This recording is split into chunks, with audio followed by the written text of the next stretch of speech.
If you guys enjoy what I do, be sure to hit that like button and subscribe. It really helps the channel and it's free and easy to do.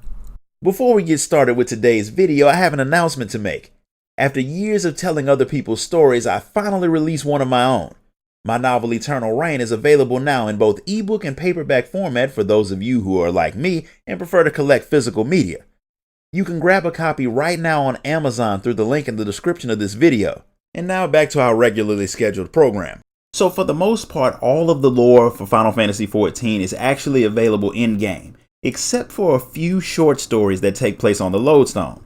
For Stormblood, those were called Tales from the Storm, and I've decided to read those to you because they were interesting and they have a lot of impact on certain things that happen in the game. So I want you guys to sit back, grab a snack, and listen to Tales from the Storm #1, The Weight of a Name.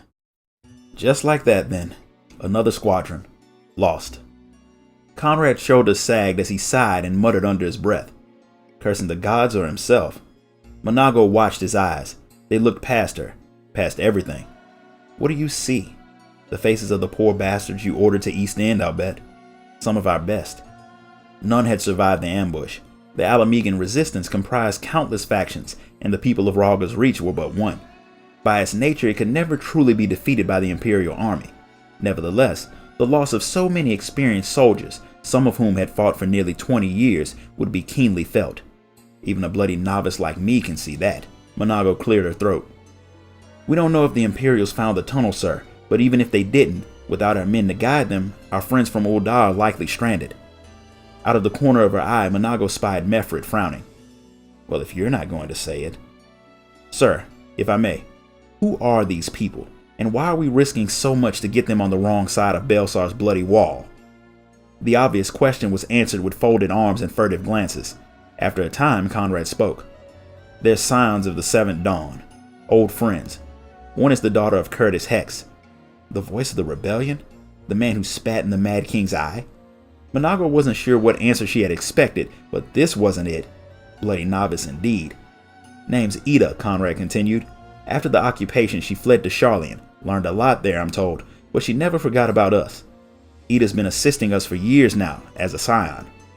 Monago had heard about the scions, the saviors of Eorzea some had called them, but they had become embroiled in the political machinations of Ul'dah's elite, and now people were saying that they had assassinated the Sultana.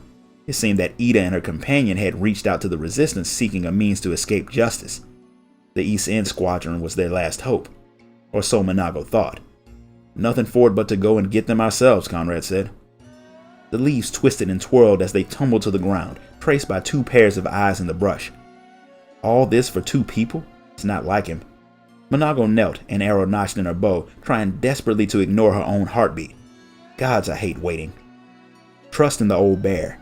He wouldn't take the risk if it wasn't worth it.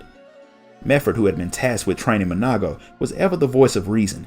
He had told her before how the Scions were instrumental in the Eorzean Alliance's campaign against the 14th Legion, of how their forces had led an assault on Castra Meridianum during the Operation Archon, in which Gaius Van Belsar was killed. Such powerful allies would be invaluable in enlisting the support of the Alliance, without whom they could not hope to liberate Alamigo.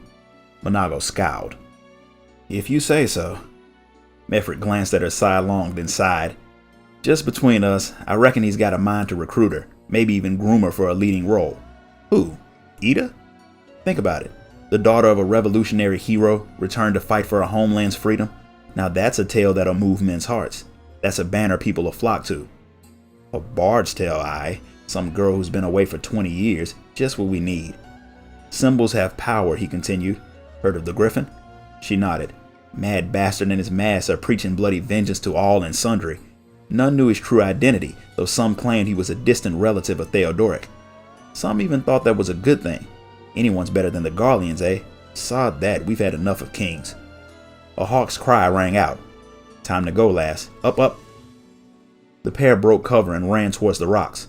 The entrance was well concealed and showed no signs of recent use.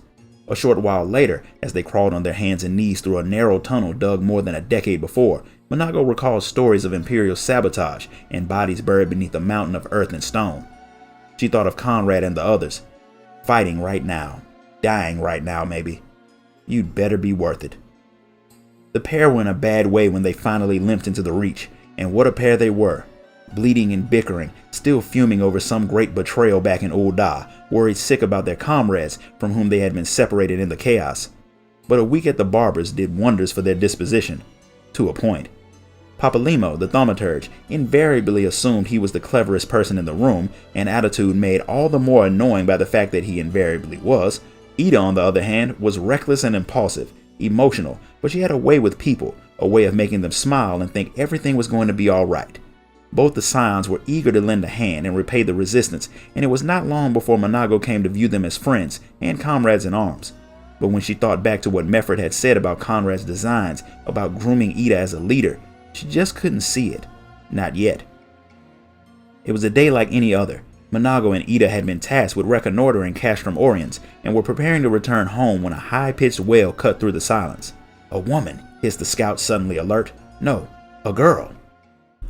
The villages in East End had long been abandoned, and only Imperial soldiers traveled the roads. No one in their right mind ought to be out here. "Let's go, Manago." Ida was already running. "Gods damn it." Manago tried to keep up, then settled for trying to keep her companion in sight. After running what felt like moms, they arrived at the foot of a great tree. Lying at its roots was an older man, unconscious, bleeding from countless wounds. He was wearing resistance colors. Before him, a little girl stood sobbing. "Followed the trail of blood, did you?" Realization dawned. "Seven hells, I think he's one of the survivors we dispatched to meet you a month back. I thought there were no survivors." Ida knelt beside the man and began tending his wounds. "There'll be plenty of time for questions later," she said without turning. "Take the girl and head back to the Reach." Manago blinked. "Eh?" "Papalymo told me about this tactic. He's bait. The Imperials probably heard the girl too. They'll be here any moment." "Then we've got to get out of here. Both of us. That or we both stay and fight. The girl's not part of this. Someone has to take her, and this man's one of ours. We can't just leave him here." Manago glared at Ida. 3 fighters, one at death's door, and a crying little girl, all in the shadow of a bloody castrum. Gods damn it. Manago grabbed the girl by the arm and tried to drag her away. She simply stood there, frozen. Gods damn it all. Manago scooped the child up and flung her over her shoulder. "Stay alive. I'll be back." And then she ran. Manago wound her way north through the forest, her mind racing. Get the girl to safety. Call for reinforcements. Movement. She ducked behind a tree and strained to listen. "She can't have gone far," shouted a voice. Woman, distraught, Alamegan, mother. Thank the 12. The woman wore hunter's leathers and had a bow slung across her back. She stared when she first saw Manago, but ran towards her when she recognized the girl cradled in her arms. She tried to thank her as she took the girl from Manago, but the scout had already turned and started running back the way she had come. You'd better still be alive. Bodies lay strewn about the clearing, men and women clad in steel and black cloth. A whole patrol. They were all dead. Carefully she stepped over in between them, eyes fixed on the sole figure that still stood, streaked with mud and blood and panting like a feral beast. It whirled at her approach, fists raised, teeth bared, growling low. By Roger. Time seemed to stand still for a moment. Then Ida let her arms fall to her sides and sank to her knees, her face a picture of dismay. Papalymo's never gonna let me hear the end of this. And indeed, the thaumaturge would chastise Ida when they returned to Roger's Reach, nor could she blame him. It was stupid and reckless and impossible to justify. And yet... Days later, after Ida had time to recover, Manago found her one night standing at Starfall Shore and staring up at the destroyer. She asked the scion then and there if she would consider joining the resistance, but Ida refused. Funnily enough, you're not even the first person to ask. I said no to Conrad too. But why? This is your homeland. This is your fight. I mean, for God's sake, you're the daughter of Curtis Hext. People will follow you, don't you see? Ida bowed her head, then looked again to the towering statue of Roger. I'm his daughter, not him. I may not know a lot of things, but I know that's not enough. Manago opened her mouth to protest but couldn't find the words. Papalymo and I have still got friends out there. Good people we fought beside time and again. After we find them, we'll work together to make it right. She turned to her and smiled. That's all that matters in the end, isn't it, Nago? At first she wasn't sure how to respond, but Manago found herself smiling back. What does it matter what we call each other, she thought, both then and later when Lise told her the truth about her sister and the mask and everything else. You're still the same woman, the same friend. I'll fight with you, and I'll follow you too. So that's the end of this story. How'd you guys like it? If you enjoyed it, do all the YouTube stuff. Hit the like button, subscribe, ding that notification bell, join the Discord, and if you really want to show your support, sign up to become a member of the channel. Until next time, guys, later. How's it going, everybody? Today we're going to pick up with the second episode of the Tales from the Storm series. So I want you guys to sit back, grab a snack, and listen to Tales from the Storm number 2, A Calm After the Storm. Y'shtola closed her eyes, savoring the flavor and the warmth of the tea. It had not been long since the great battle for Alamigo's liberation, but in this moment of blessed respite, it might as well have been an age. The patisserie's unassuming tables and chairs were arranged along one of Limsa Lominsa's coiling decks, offering patrons a fine view of the Rotano. Eschewing the pomp and ceremony of Limsa's more lauded establishments, it was favored among locals as a place for friends to spend a relaxing afternoon by the sea. To look at her casually sipping tea, contentment writ upon her face, none would have guessed the trials Y'shtola had recently overcome. As she replaced her cup, a soft chuckle escaped her lips. Spread out before her were an assortment of mouth-watering treats, among them the patisserie's specialty, a rich vanilla tart laden with glistening jam and plump berries. Across the table, Alice raised a quizzical eyebrow as she popped another cookie into her mouth. Dusting off her fingers, she scanned the area for the invitees who had yet to arrive. Her eyes settled upon a familiar figure bounding towards them. "Sorry I'm late," Lise exclaimed, breathless. Y'shtola waved away the apology. "Yours was the longer journey, and we started without you." With a happy sigh, Lise flopped into a chair. She was once more dressed in the clothing she had worn during her sojourn into the Far East. This was their first meeting since she had announced her decision to remain in Giribania to aid in rebuilding her homeland, and it was as if a great weight had been lifted from her shoulders. After placing her order with the attending waitress, she turned to regard her friends fondly. "Gods, it's good to see you." After a short pause, she continued, "Is this all of us?" "Crow regrettably cannot attend," Y'shtola explained. "She is in the midst of an important survey and said that she would content herself with a delivery. As for the Warrior of Light..."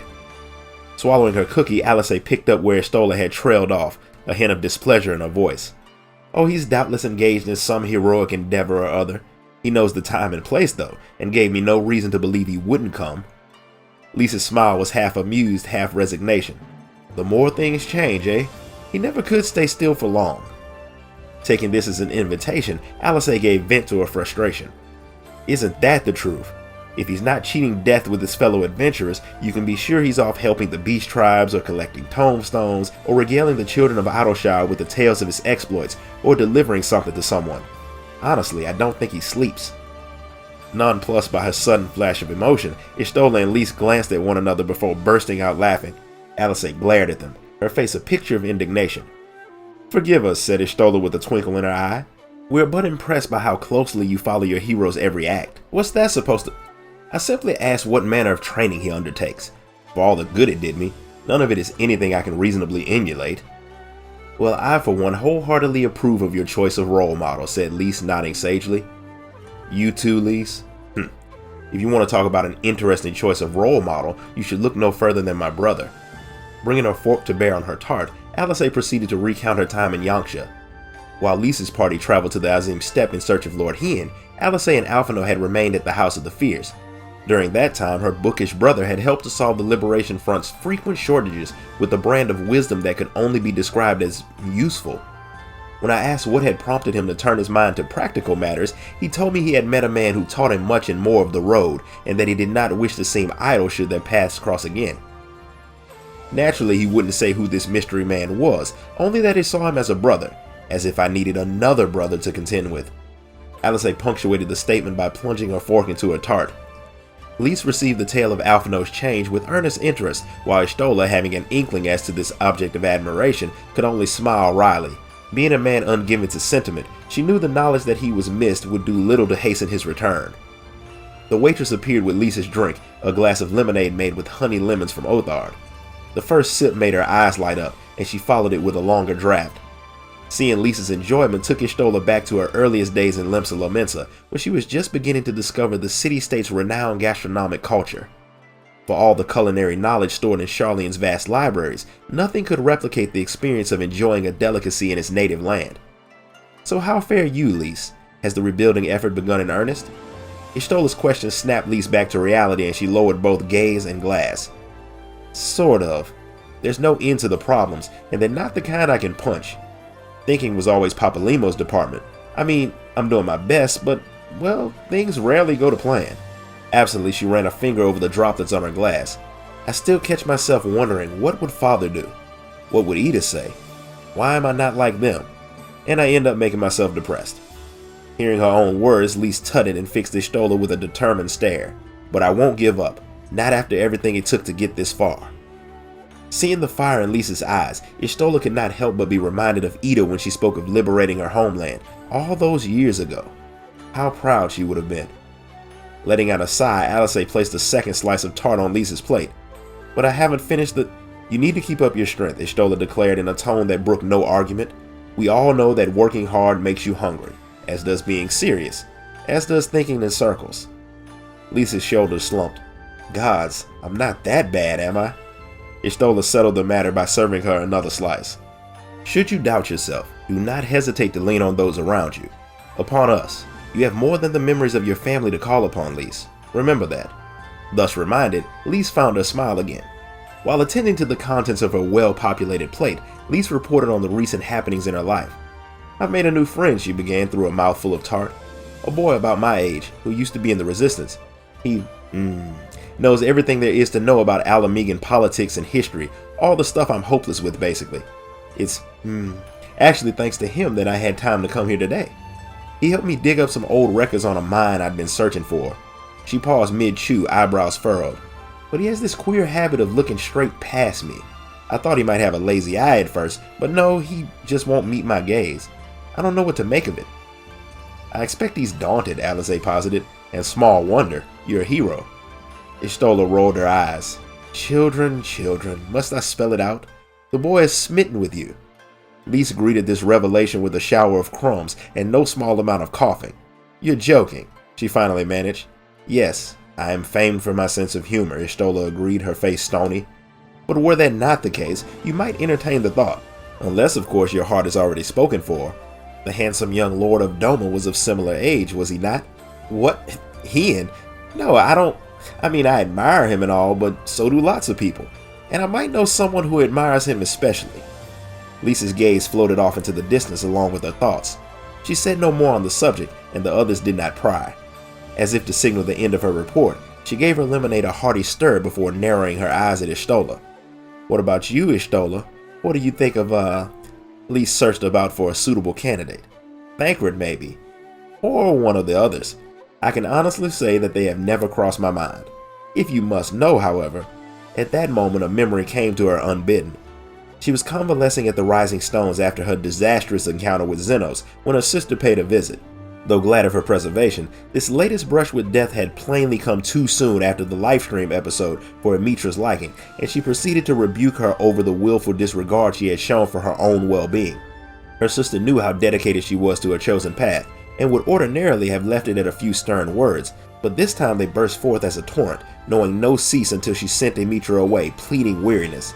It was then that her sister had wearily spoken the words. Is it not past time you found someone? Strong you may be, but how much stronger might you prove with another at your side? The words resounded in Y'shtola's mind as she drained her tea.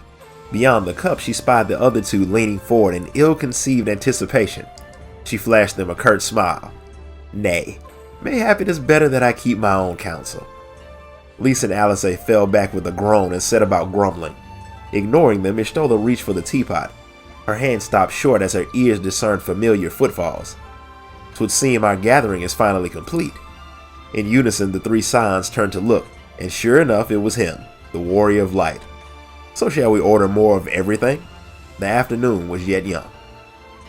So that's the end of this story. How'd you guys like it? I'll apologize for my nasally voice, but this is the time of year where my allergies hit, and it sucks. So, there. But if you guys enjoyed the video, hit the like button, subscribe, ding that notification bell, join the Discord, and if you really want to show your support, sign up to become a member of the channel. Until next time, guys. Later. How's it going, everybody? So today we're going to pick up with another of the Tales from the Storm series. So I want you guys to sit back, grab a snack, and listen to Tales from the Storm number 3, When the Wager Pays Off. Carried aloft by icy winds, the piping voice of a distant soldier drifted across the locks. Oh, This cred'll make a coffer when the wager pays off. Or this cred'll make a coffin when the wager falls through. Pippin knew the song well, as did every Ul'dan over a certain age. It told the tale of a youth on the way to seek his fortune in the Golden City, with only a box for company. His perilous journey through the wilds was depicted as a spirited roll of the dice, an invitation to Nar Thal to fill his burdensome crate with gold, or failing that, his mortal remains. The marshal had always doubted that the hero of the tale had won his wager, largely because the song had been a favorite of his father's, and he could not think of the man without bracing himself for some impending disaster. In stark contrast to his adoptive parent, Pippin's birth father was an abject failure, an inveterate gambler and a drunk who would sooner sell his own son than repay a debt with his own sweat. A man who had, in fact, done just that. Pippin had been 12 years old at the time, busily sorting rocks at the mine when he was accosted by a brawny Lanista. "Come, boy, you belong to me now," and the blood sands ever thirst. And before he knew what was happening, the young Lalafell found himself sprawled on the floor of a cramped stone cell in the gladiator stables. Days of ceaseless drudgery were to follow.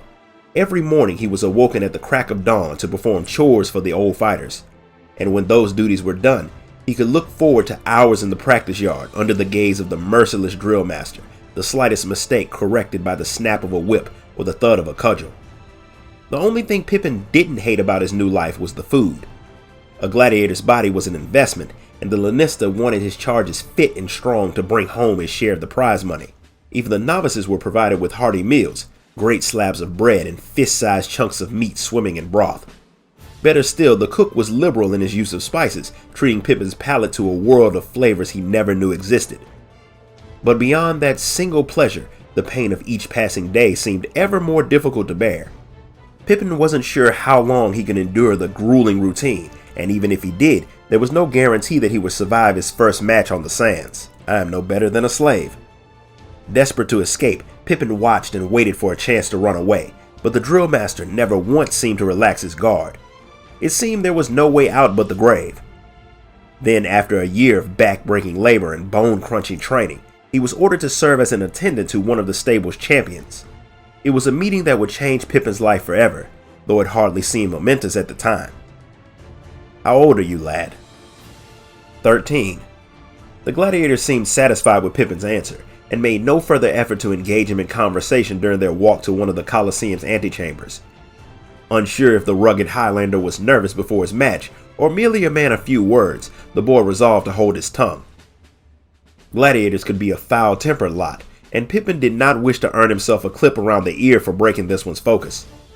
Even after arriving in the antechamber, the Highlander said nothing save for a few terse instructions. Pippin carried them out wordlessly, helping to strap the gladiator into his armor before finally proffering his helm, a piece styled to resemble a bull's horned head. The towering hero plucked it from his hands as if it weighed nothing, pulled it on, and strode out into the arena. "My lords, ladies, and gentlemen, I give you Rabban Alden, the Bull of Alamigo." The ringing voice of the Colosseum herald was answered by a thunderous roar that shook the walls of the antechamber. Pippin was dumbfounded. This Bull of Alamigo had merely to set foot on the sands to send the spectators into a frenzy. In the months that followed, Pippin often found himself acting as Rabban's attendant. Though the gladiator was reticent at first, their stilted exchanges gradually grew longer, and the pair came to share the details of their past. The Highlander spoke of his birth in the land of Alamigo, and of the battles he had fought, of his people's rebellion against the tyrannous king, and of the Garlean Empire's subsequent invasion. He told of how he had fled his homeland, desperate and wounded, of how he had stumbled through the wilds until he reached the city of Ul'dah, where he was imprisoned on suspicion of espionage, and now here he was, a Colosseum champion fighting for his freedom before a crowd who chanted his name. It seemed inexplicable to Pippin that a man of Rabban's strength and charisma had been forced into the brutal life of a gladiator, but the thought did not bring him despair. On the contrary, he was encouraged by the idea that a slave of the Blood Sands might win enough purses to purchase his own emancipation, that he could be the master of his own fate. If my fellow slave can buy his freedom, then why not me? His purpose clear at last, Pippin attended to his training with new determination. He would survive. He would be free. Here it is. I have the final payment in my hand. The look of triumph on Rabban's face as he strode back into the antechamber would linger long in Pippin's memory. The Highlander seemed happier than after all of his previous victories combined, and little wonder. "Never was a prize more well-deserved," Pippin exclaimed, beaming. He need never set foot on the blood sands again. The mere thought of it made him giddy, but in that same moment came the realization, the certainty that the man who had so transformed his outlook, the mentor in whose footsteps he longed to tread, would soon be gone. "Why are you frowning, lad?" Raban asked, confused. "You're free." Now it was Pippin's turn to look confused.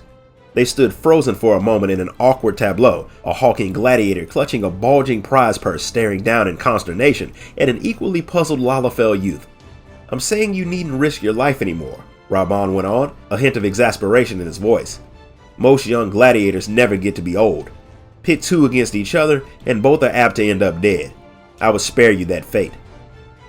Realization finally dawned. Over the months since their first meeting, the Highlander had not been setting his winnings against the price of his own freedom. He has been paying off father's debt. Pippin's eyes filled with tears as fear and exhaustion, his constant companions for a year and more, were swept away by waves of relief and gratitude. He would toil for the Lanista no longer. The following morning, Pippin stood alone at the gates to the gladiator stables, his meager possessions gathered in a small burlap sack.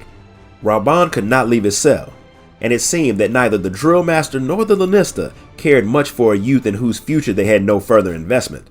Pippin walked out onto the street. The desert sun had scarcely broken the horizon, and the cobblestones felt cool beneath his feet. Free. He took 3 deliberate steps, savoring his unexpected liberation, and then settled into a stroll. But with every footfall along the empty thoroughfare, he became more aware of the niggling doubt in his belly. What if father wagers all on another losing cause?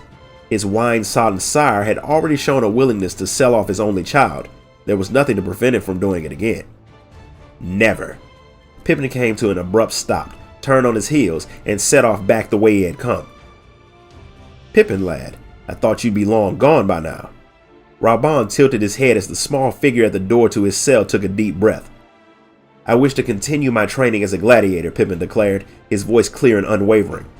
"I am grateful for all you have done for me, but I will never truly be free until I have the strength to free myself." Pippin duly explained how his father might very well sell him as chattel once more, and that he would rather be the master of his own destiny, however brutal, and learn at the feet of a man he truly respected than live in fear. Raban gave his answer with a fierce grin. Though well acquainted with the man's generosity, Pippin was nevertheless astonished by what the gladiator did next. Pippin's father, it transpired, had signed a contract when handing over his son to the Lanista, transferring all his rights and obligations as the boy's legal guardian. Drawing on his prize money, Raban bought this document from Pippin's former owner and invoked the Guardian Clause, thus beginning formal adoption proceedings. In the years that followed, the pair lived together as imprisoned father and emancipated son. A curious arrangement to be sure, but one which allowed Pippin to resume his study of the blade under Raban's decidedly less callous tutelage. But despite Pippin's protestations, his adoptive father would not permit him to fight on the sands. Raban swore, however, that his path would be his own to choose once he came of age. Now 25 years old, seasoned by a stint as a mercenary, Pippin was an officer of the Immortal Flames, fighting to reclaim Raban's beloved homeland. "You risked much and more to see me thrive, father," Pippin said, unsheathing Tizona's heavy blade, "and I will see that your wager pays off." So that's the end of another one. How did you guys like this story? If you enjoyed it, hit the like button, subscribe, ding that notification bell, join the Discord. If you really want to show your support, sign up to become a member of the channel. Until next time, guys. Later. How's it going, everybody? Today we're going to pick up with another episode of the Tales from the Storm series. So I want you guys to sit back, grab a snack, and listen to Tales from the Storm number 4. O Nama, where art thou? Ours is the soil. Come and listen to my tale. A tale of a brother most radiant. At this, the young men gathered around the fire chuckled. Most radiant indeed. But like all great tales, it began long, long ago. At the beginning, with a father, a mother, a step, and a people. From the forbidding heights of the Tail Mountains flow many Ka which wind their way to Azim Khat. And upon this Khat rests a great stone monument, a sacred fortress forged by the Dawn Father himself, a throne upon which his children might bask in the sun. In its shadow lived a proud, strong people, they who were descended from Azim, they who were destined to rule, the Eorzea. And among the Eorzea lived a boy born for great things. More chuckling, followed by a hushing noise. Magni was his name. A full measure bigger and quieter than most youths his age, possessed of a fearsome strength that rivaled that of a full-grown warrior. He could carry a half-dozen pails of milk with ease, and wield an axe twice his size as if it were a hatchet. So talented was he that he often joined the men in their hunts, leading them to laugh and proclaim that Magni was destined to be named the most radiant. Such things would be decided in the brotherly contest, of course, but still they patted his head and showered him with praise, which he enjoyed as any boy would. But what the young warrior loved to hear most of all were the tales of antiquity. Again and again he would pester the storytellers to recount the oldest of them all, that of the father and the mother, their war, and their children. With wide eyes and open ears, he would sit as the elders spoke of the love that had blossomed between the children of Azem and Nama, and how the gods had come to share in it as well, of how the gods could never be together, and of how the avatar of Azem, he of Midnight Scale, came to dwell amongst Nama's children as protector, giving rise to the Eorzea. Every time the storyteller reached the conclusion of the tale, Magni would nod powerfully in affirmation and return to his training without a word, his resolve forged anew. Until one day, after the tale had been told, Brother Magni asked a question. "Elder, how will I know when I have met my Nama?" Magni's question, of course, stemmed from the Eorzea belief that the Dusk Mother, upon seeing the children of the Dawn Father, shed tears of love and longing, which upon striking the ground, rose up as counterparts to the men. For every sun, there would be a moon. For every Azem, a Nama. Surprised, the storyteller began to tell Magni of how he met his true love, but Magni grew restless, for the humble tale was a far cry from the ancient legends he held in such high regard. So Magni went and asked his older brothers, "How will I know when I have met my Nama?" "In the markets," one said, "our eyes had but to meet, and it was plain." "On the hunt," said another, "when I saw her draw her bow, I knew at once that it was her." He heard many such tales, a chance meeting, a shared glance, and then all was as it should be. But like the storyteller before them, their accounts told Magni nothing. From the smiling faces of those men who had been shown favor by the gods, who had gone forth and met their moons, he gleaned no secret wisdom. But Magni was a boy of faith. In his heart he knew that he was bound by fate to a woman of the dusk, and that when they met, they would both know. Magni's thoughts often turned to his Nama and what sort of person she might be. The steppe is vast, and the Zela many. She could be anywhere, among any tribe he feared.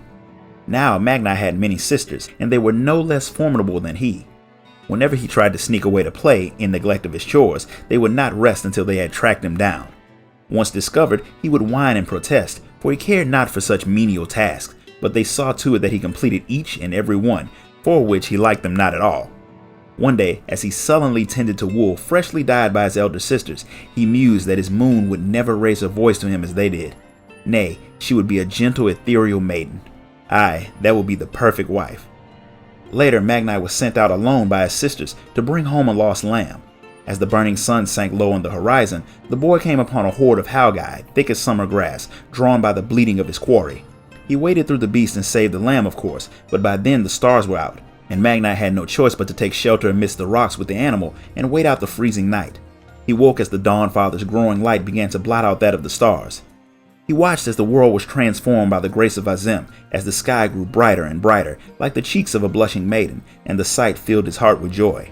He mused that his moon would be this beautiful, and to look on her would be to relive this moment.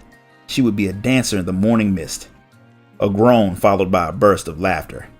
Aye, that would be the perfect wife. Years passed, and the young warrior grew bigger and stronger, and when he was old enough to join in the brotherly contest, he won with ease and was named the eldest. Brimming with power and pride, he led the Eorzea to victory in the Nadam, and upon him were heaped still greater accolades. None were more fit to wear Midnight Scale than he, the most radiant of Azem's sons, the sworn protector of the Zela. But for all his triumphs, for all his glory, he had yet to find his Nama.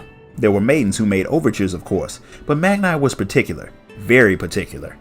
Not her, he would say, not her, and before long none would even bother to approach him. One after another, brothers of the same age found their moons, while Magni sat his throne and brooded, his mood growing fouler with each passing day. Seeing this, one of the younger offered a suggestion. "Most radiant brother Magni, 'twas you who led the Eorzea to victory in the Nadam, you who claimed the Dawn Throne, you who rose above all others on the steppe. Surely it is within your power to demand that the maidens of these lands come before you, is it not? Let us send horse and yole to the far corners of the steppe, and by the grace of Father Azim, they will return with your Nama." It was, Magnai saw, a wise suggestion. Many maidens of the steppe answered Magnai's call. In the shadow of the Dawn Throne, they gathered to present themselves to the Most Radiant, who sat in a grand pavilion with an expression most severe. At his shoulder stood one of the younger, who leaned forward and whispered in his ear, "Most Radiant Brother Magnai, I give you the fairest maidens of the steppe. I have no doubt that one among them is descended from the tears of the Dust Mother and destined to stand at your side." At this, Magnai nodded, before rising from his seat to inspect the line of women. He looked from left to right, studying their faces. Some looked on him with awe, others with unease, others still with disgust, but his eye was quickly drawn to one above all the rest. Despite the mask she wore to cover her mouth, her beauty was plain to see. She did not share whispers with those next to her, nor did she watch him with fear like some. She was calm and composed, and stood in silence, seemingly oblivious to his presence. Magnai was intrigued. "You there," he began, stepping forward. The woman, however, stepped back with a start. Alas, the Most Radiant had had few dealings with the Kestir, and was unaware that the woman had no interest in him, only his pavilion, which would surely have attracted many customers in reunion. Annoyed and confused, Magnai seized the woman's wrist. She froze, her eyes wide in terror. She was weak, and he was strong, and he could have easily crushed her arm, had that been his intention. He himself was surprised to discover this. Still, he held fast to the maiden's wrist. She was not unlike his sisters in stature, but she was graceful, and had yet to raise her voice to him. He felt his heart beat faster. Could she be the one, he wondered. Magnai stared at her, as if searching for the answer, searching for the color in her cheeks, waiting for her to lift her head and look into his eyes, and reveal the moon of whom he had dreamt for so long. He would offer 1,000 prayers in the gods' names then and there, and that day he would make plans for the greatest wedding ceremony the steppe had ever seen. Oh, if only. For the trembling maiden, shrinking beneath Magnai's steely gaze, burst into tears and shook her head fervently in refusal. And in that instant, a voice thick with venom, a voice like thunder, echoed around the steppe. "There, you have your answer. Now let her go, unless you joy in making girls cry." All turned to the woman standing apart from the others, a woman clad in the blue of the Undying Ones, come not to offer herself, but to observe the farce. Fearless, she strode forward, white hair dancing in the breeze. She was Sadu, Khatoon of the Dothal, who had fought many times against the Ornir for supremacy of the steppe. Eyes wide, nostrils flaring, Magnai released the Kestiri maiden, who bowed her head in thanks to Sadu and rejoined the other women, who were observing the coming confrontation at a distance. "So this is the Ornir's new Khan. Though we did not meet on the field of battle, I heard tales of your feats, but none of your other appetites. How disappointing. Mannerless Geeton, do not presume to understand things of which you know nothing. Leave, or join the others if you will. The sun may yet show you favor." Sadu bared her teeth in a grin, a blue-eyed Baras toying with her prey. She spied several Orniri brothers approaching, and in a flash drew forth her staff and set the earth ablaze. The younger shrank back in fear, and the other women fled, but to his credit, Magnai merely frowned. "Ha! It seems I have frightened away all your little moons, or maybe they were grateful for the excuse." She spread her arms wide and raised her chin, as if basking in the heat of her flames. "Your victory changes nothing. The world will not bend to your whims, much less we Dothal." She lowered her head and her eyes were full of murder and joy. A brother raced to his side and pressed his great axe into his hands before withdrawing once more, for this was between the Khan and the Khatoon. "One day," he was heard to whisper then, "one day I shall find you, my love, my lady of the dusk, my ethereal maiden, my dancer in the morning mist." 3 days and 3 nights their battle raged, for as long as the Ornir had fought to claim the Dawn Throne. In the end, however, neither one could best the other. Sadu Khatoon returned home to lick her wounds and dream of vengeance. And the Most Radiant Brother? He too returned to his home, to the brothers whose happiness he still envied, and the throne he would sit alone. All alone. But who can say what the future holds? So that's it. How'd you guys enjoy this story? If you liked it, hit the like button, subscribe, ding that notification bell, join the Discord, and if you really want to show your support, you can donate to the channel through the link in the description. Until next time, guys. Later. How's it going, everybody? Today we're picking up with another issue of the Tales from the Storm series. So I want you guys to sit back, grab a snack, and listen to Tales from the Storm number 5, In Darkness Blooms the Lily. Ensconced in the private room of a tavern, a courtesan poured a cup of wine for a gentleman with practiced grace. Tedious wretch, Yotsuyu cursed inwardly, betraying no hint of irritation. She had thought this simple man of war would be less resistant to her charms. Over the course of an evening, she would use drink and desire to erode her mark's defenses, drawing out secrets one by one before serving the most delicious morsels to her employer. As an Imperial spy, it was an act she had performed 100 times, and this night was meant to be no different. But her guest was not cooperating. Xenos Galvis, legatus of the 12th Imperial Legion, was clearly disinclined to trust his host from the dome and garrison. Despite the warmth of the sitting room, he had made no move to shed his armor, receiving his cup with the gauntleted hand. His eyes were dull and focused on nothing, and yet in their depths she discerned a muted glimmer of anticipation. What are you waiting for? Originally, Yotsuyu's masters had assigned her a different mission. Lord Kyan, Doma's former ruler, was reported to have assembled an army, and it seemed an uprising was imminent. Thus had she been tasked with infiltrating the ranks of the rebellion.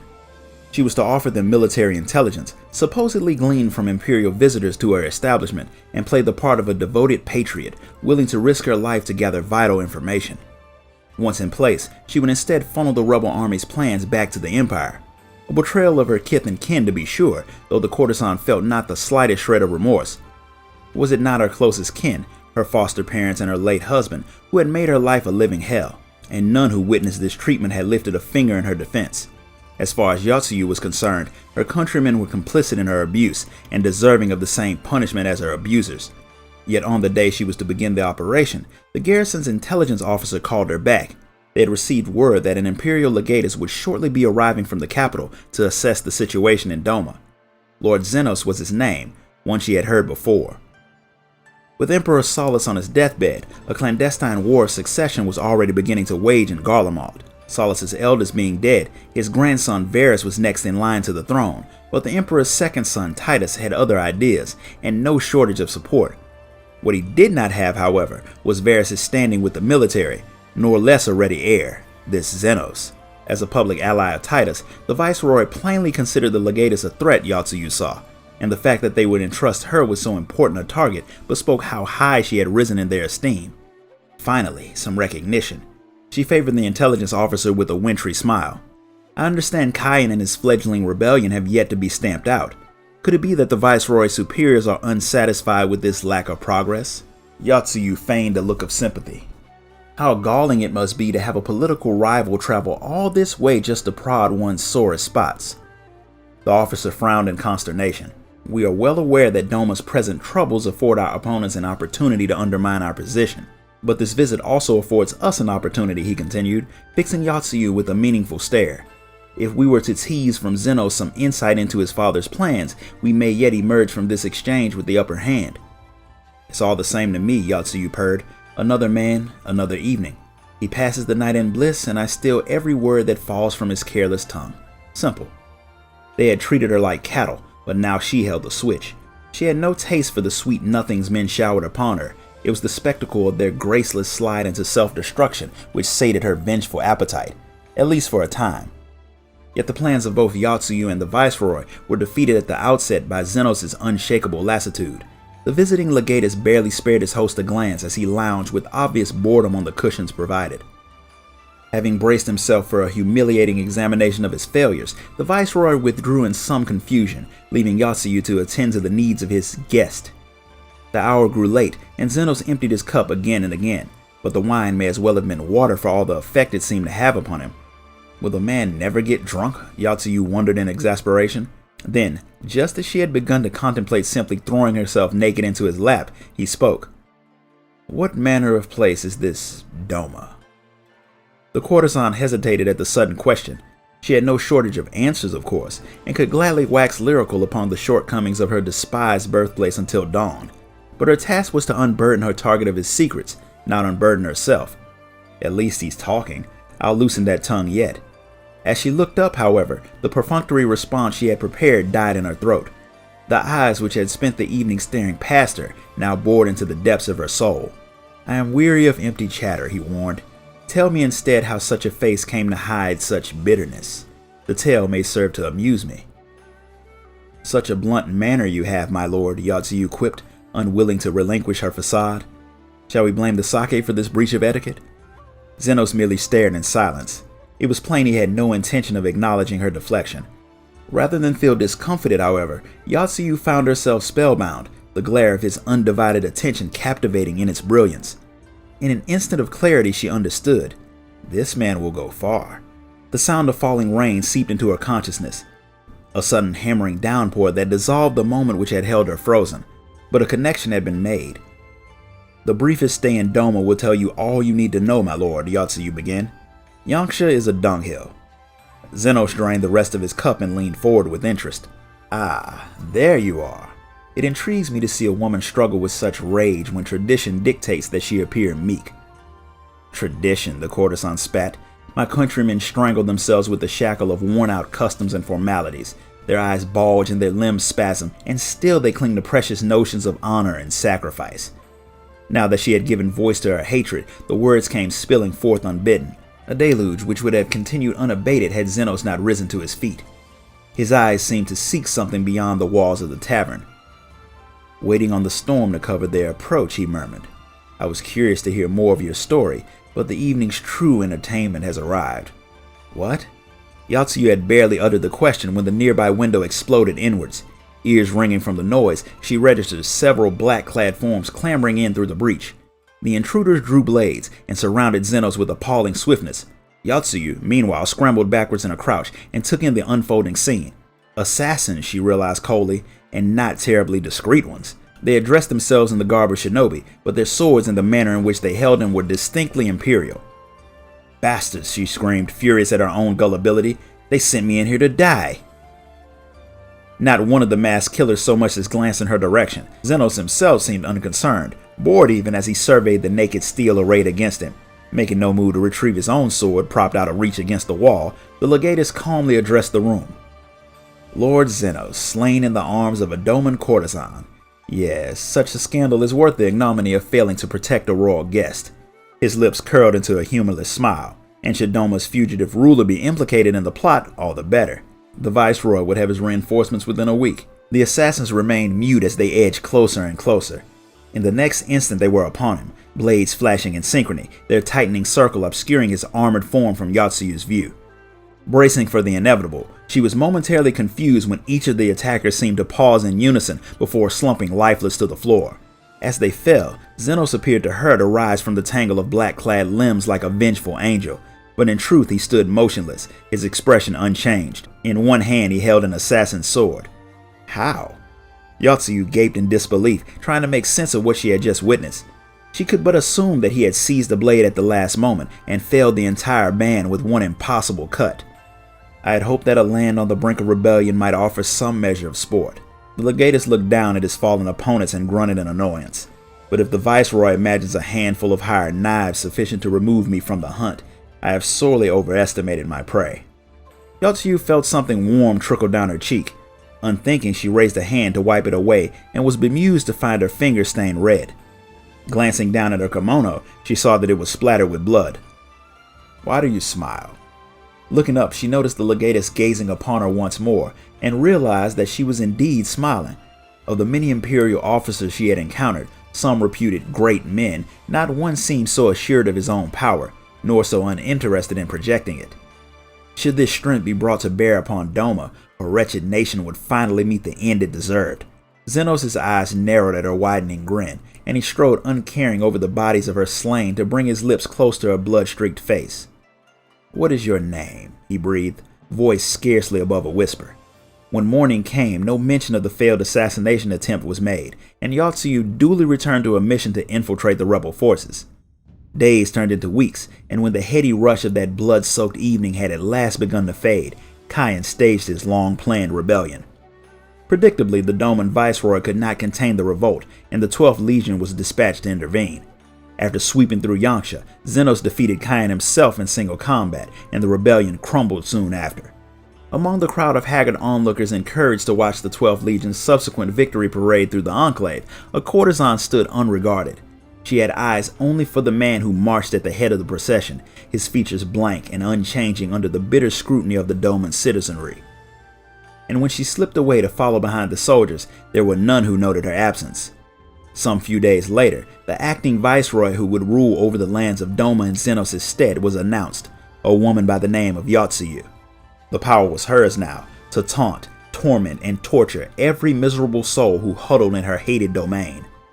Draped in an elegant kimono and twirling a slender pipe, she looked down from the walls of Doma Castle and smiled. So we've made it to the end of another one. How'd you guys like this story? If you enjoyed it, hit the like button, subscribe, ding that notification bell, join the Discord, and if you really want to show your support, you can donate to the channel through the link in the description. Until next time, guys. Later. How's it going, everybody? So today we're going to pick up with another episode of the Tales from the Storm series. So I want you guys to sit back, grab a snack, and listen to Tales from the Storm number 6, From Azure Ashes. The breeze that caressed the ruined palace seemed tinged with gold.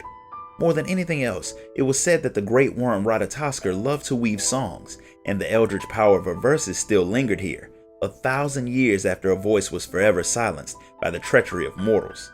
In the wake of her death, the dragons had named her home in the clouds Sorkai, words which mean grieving apology, out of guilt over their failure to protect her, and left the place untouched. A lone figure took in the scene before kneeling to lay a bouquet.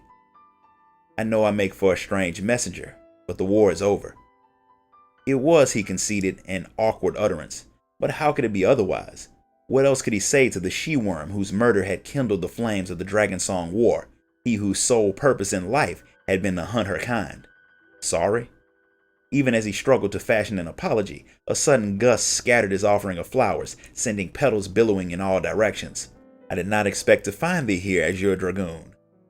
Esthenian did not so much hear the voice as feel it echoing inside his mind, but he both heard and felt the beating of mighty wings that followed.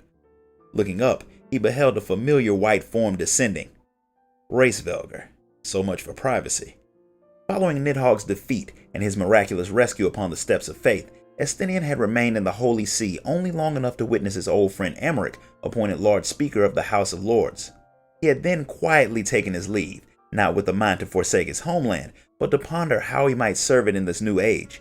With the war at an end, he reasoned, his presence was no longer required. There was no place for a man who had spilled as much dragon blood as he, much less one who had turned lance and fang upon his own people as his enemy's thrall. Where to then for Ishgard's unwanted champion? Esthenian could think of several places, and so he had embarked upon a journey. To the ruins of Ferndale, the village of his birth, to offer a prayer to his beloved mother, father, and little brother, Hamingnot, to a cliff overlooking the capital, to give thanks to the knight brave and true, whose sacrifice had kept Ishgard's hope alive. To the floating continent Azizla, to pay tribute to the maiden of conviction, who blazed a path for her comrades by burning the candle of her life. His old self would have never contemplated such a sentimental journey, but times had changed, and so had he. Last of all, he had come to Sorkai, to voice his regret to the long-departed Ratatoskr, a visit he had hoped would go unnoticed. Spying ill becomes you, worm, Esthenian growled. The great worm's muzzle contorted into what must have been a smile. Ah, do I intrude? I but desired to show mine appreciation for thy gesture. My brood sister would have welcomed it. For a time, Esthenian's soul had been merged with that of Nidhogg, the dread worm's tumultuous storm of emotions commingling with his own. The rancor, the fury, the grief, he had felt it all, and the grief lingered even now. The gulf left behind by Ratatoskr's passing was one he knew as well as any man or dragon, and thus were Racevelger's words more comforting than the worm realized. I am owed no such kindness, but thank you, Esthenian replied, his voice catching in his throat. Gathering himself, he continued, and for what it's worth, I am Azure Dragoon no longer. This age has no need of my lance. At this, the great worm's eyes narrowed. And yet there it is upon thy back, fair dripping with my brood brother's essence. The observation caught him wholly unawares. When he had left Ishgard behind, he had done so without his dragoon's armor, deeming it a relic of a former life. Yet somehow it had not occurred to him to likewise lay down his lance, warped though it was by Nidhogg's power. Esthenian's confoundment was plain to Racevelger, and when he spoke, it was in tones tinged with the faintest trace of pity. Thy fight is not over, mortal, as thou knowest only too well. The sting of another realization. Damn you, worm. He had the right of it, of course. Azure Dragoon or no, there was still work to be done. purpose even for a lance tempered and honed in an unjust war. If thou wouldst swear to fight for man and dragon both, then come with me. Unto thee I shall bequeath armor befitting a true dragoon." Without waiting for a response, Hraesvelgr leapt into the sky with a powerful kick, his tattered wings bearing him away so swiftly that his looming form soon became no more than a speck in the heavens. Snapping out of his reverie, Estinian dashed to his mana cutter and took off in pursuit. After a brief flight, they came to a cluster of ruins upon the fringes of Sorkai, a stable for wyverns during the forgotten days of Harmony, Estinian guessed. There the great worm landed, and after he had followed suit, Hraesvelgr nodded towards the heart of the ruins. They had not walked far when Estinian caught sight of what he knew at once to be their destination. By the Fury. Inside what appeared to be the remains of a barracks built for men sat several armory chests. All bore the scars of the inexorable march of time save one, a pristine example preserved by some manner of draconic enchantment. Estinian needed no further encouragement. As he approached the chest, Hraesvelgr broke the silence. In the beginning, dragoons were men who fought beside dragons, not against them. Ratatoskr took great pleasure in bearing such fearless souls upon her back, and thus did she bless their armor with her power. Lifting the lid, Estinian's jaw fell open. Before him lay not one, but two magnificent suits of plate armor. Their hue was all too familiar. Azure, gods forgive me. At first, men felt honored to receive such gifts, but the more power they received, the more they craved, and all too soon naught save the source of that power would sate them. And so they butchered her, devoured her eyes like feral beasts. The armor of the first dragoons, brimming with power freely given. The mere sight of it made Estinian's heart swell, but he made no move to claim his prize. "Why," he said at length, "why grant me this power? What makes you think I am any different from Thornton and the rest?" At this the worm paused, head lowered, before answering softly. "A maiden did give me cause to believe in thy kind once more." Only after another lengthy silence did he continue. "Never was this armor worn. It wanteth for a master, a true dragoon. Thou hast cast aside one azure. If thou wouldst take up another, it is thine." A short while later, Estinian emerged from the barracks with new armor and newfound purpose. The azure plate gleamed brilliantly as it caught the light of the midday sun. "Such armor deserves a name," he declared, "and I know one which befits it well." Hraesvelgr stared at him expectantly. "Iceheart, for it shall watch over a man ignorant of all things save how to wield a lance steeped in anger." At these words, Hraesvelgr threw back his head and let loose a mighty roar, both of approval and amusement. The dragoon had chosen well.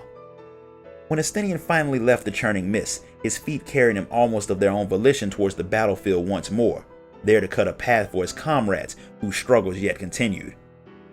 Time went by, and the war for Alamigo's liberation found the forces of the Eorzean alliance at the fortress city's doorstep.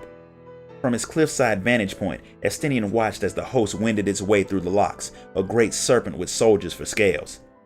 Though they were too far away to see, he doubted not but that his comrades were among them.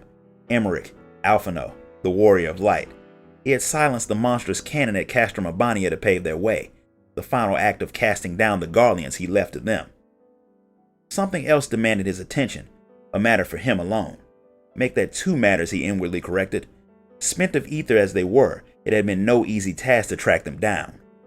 As the final battle was joined and his friends fought on, he quietly intercepted a squadron of flying armor that was moving to flank them. It was then that he felt the call, a power he knew as intimately as he knew himself, emanating from the skies high above the royal palace. Pulling the tip of his lance free of a smoldering wreck, he struck out at a brisk run, making his way through the unfolding chaos. But by the time he finally emerged in the gardens of the royal menagerie, it was all over. All save his own task. Even without seeing them, he knew exactly where they lay. Striding through the exotic flowers, heedless of their beauty, he came to a halt at a patch like any other. And there they were, Nidhogg's eyes staring blindly up at him. "Well, well, well. What a fine mess we've made," he greeted them as old friends. "All but spent feeding that primal, eh? Well, you won't be making any mischief with that amount of ether." He drew his lance, named for his nemesis and the dragon he himself once was, and aimed its deadly point at one helpless eyeball. Still, better safe than sorry. Bracing himself, body and soul, he plunged into the eye. It gave way readily, turning into black mist and disappearing into the crimson sky. Wasting no time, he then consigned its twin to the self-same fate. There ends your hateful legacy. Thus did Estinian's journey come to an end, a journey which has seen him revisit the past and in so doing find a future. His lifelong battle having reached its true conclusion, he could finally begin anew. None can say whither his road will lead, whether the skies that greet him will be the striking blue of day, the blazing crimson of dusk, or the deepening black of twilight. Yet wheresoever he should find himself, one thing is certain: he will ever wield his lance for man and dragon both. So that's it. How'd you guys enjoy this story? If you liked it, hit the like button, subscribe, and donate to the channel so I can keep bringing you guys new content. Until next time, guys. Later. How's it going, everybody? So today we're picking up with the next issue of the Tales from the Storm series. So I want you guys to sit back, grab a snack, and listen to Tales from the Storm number 7, The First Step. The mood in the Flames' carriage was worthy of a wake. While pretending to gaze out at the parched landscape of southern Thanalan, the youth tried in vain to think of something to say. Across from him sat the Grand Company's recently formed Summoner Squad, the doughty souls charged with combating primal threats, none of whom had said a word since their departure. Silently he rehearsed an opening line. So, you lot brave or stupid, or both? Although he and his had been dispatched to render aid in this mission, they had yet to establish a rapport with the soldiers, and he was determined to break the ice. My name's Arnvald Lentinus, he eventually managed, and when no response was forthcoming, he added, so, you lot fight primals often? At this, the Lalafellan summoner sitting opposite shrugged wordlessly. Why do I bother? But then the woman next to him took pity and replied, as often as circumstances warrant, I suppose. Crispin and I have battled Ifrit 4 times now, she said, gesturing at the third summoner who gamely accepted the conversational baton. Though our experience pales in comparison to the lieutenant's, Jajasamu is formerly of the Company of Heroes, and he faced the Lord of the Crags, and lived. Ah, so he's the dab hand. The lieutenant glanced at him briefly before looking away again indifferent. Probably wondering why you're riding with a pair of young nobodies. Veterans then. That's a relief. I'll try not to get underfoot. As soon as the words had left his mouth, he regretted playing the part. Useless bloody whelps. If you value your life, you'll do 2 things. Watch and learn, Jajasamu snapped before resuming his pre-battle ritual of ignoring one and all. So that's the way it's gonna be, eh? Arnvald stifled a sigh and forced a smile as he glanced sidelong at his fellow whelp, praying to the 12 that she wouldn't make matters worse. But if the lieutenant's words had struck a nerve, she didn't show it. Her eyes were closed, her face devoid of all tension, the very picture of serenity. The calm before the storm. Maybe the 2 of them had the right of it. Accepting defeat, Arnvald abandoned his brilliant plan to befriend the squad before the battle, and instead cast his mind back to the circumstances that had led him to share a carriage with the summoners and Fordola Lupus. Fate and the Scions had conspired to bring him back to Alamigo, his homeland, and it was there that they had first met, as mortal enemies on the battlefield.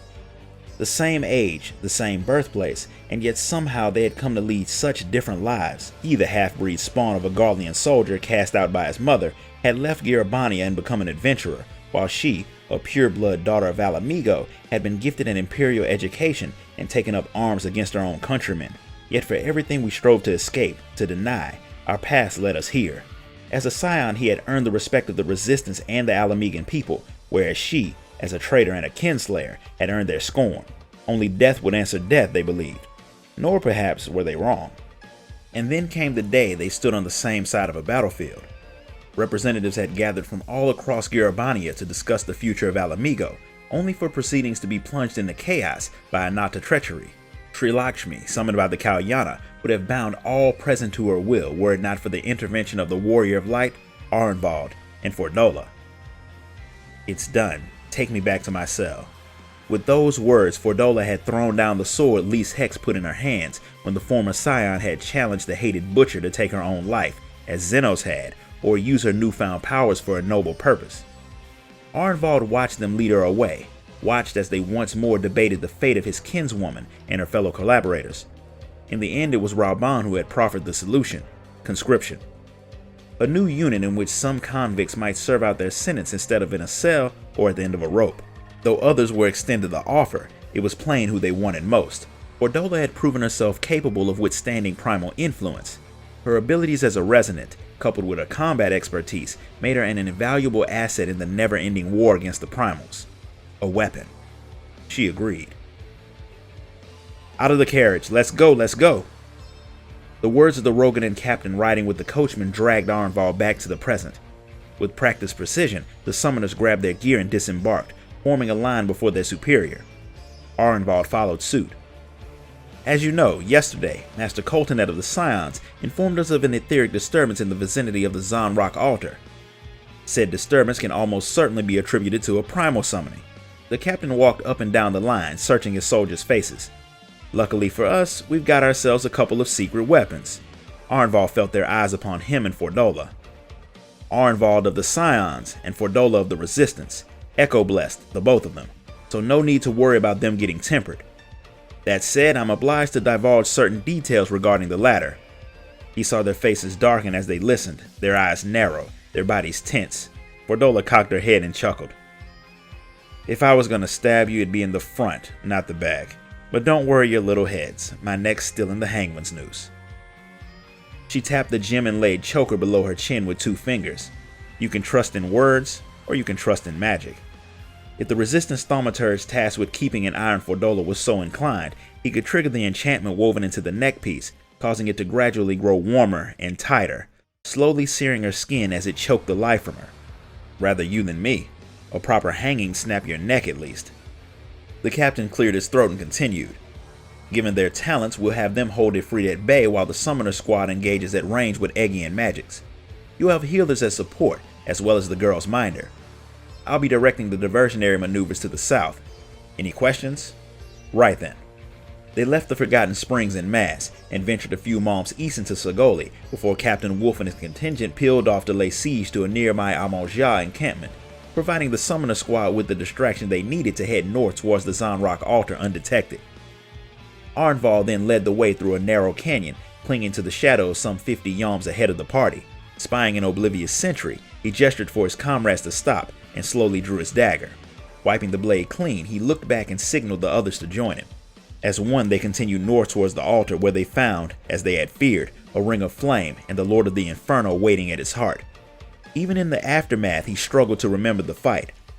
The primal had been summoned with a token quantity of crystals, and Arnvald had not felt a fraction as hard pressed as he had during the battle with Sri Lakshmi. The summoners and healers had all performed admirably, a victory won on the training ground, not the battlefield. "We're finished here. All units withdraw." At Captain Wolf's command, they set out to return the way they had come. "Advance no further." Arnval was already diving the moment he heard the scream. Peering out from cover, he saw a figure in the dirt clutching an arrow in his gut, his black iron point protruding obscenely from his back. Eorzea. "Stay put and stay quiet. Leave the fighting to me and Ali." "Enemy archers, West Ridge. Get behind those rocks." Arnval closed his eyes, took a breath, and counted to 4. Shafts were raining down all around them. Raising his shield, he broke and ran towards the summoners to help defend their retreat, and past Fordola, sprinting in the opposite direction, sword flashing as she danced through a hail of arrows. "I knew it! I knew she'd run!" Jajasamu bellowed with a hint of triumph. Alarm bells ringing in his head, Arnval looked back and saw she was headed for the wounded soldier, a resistance man, the thaumaturge. But just as Arnval felt his stomach drop into his boots and the grip of his sword dig deep into his palm, he saw Fordola pull the mage to his feet and offer him a shoulder.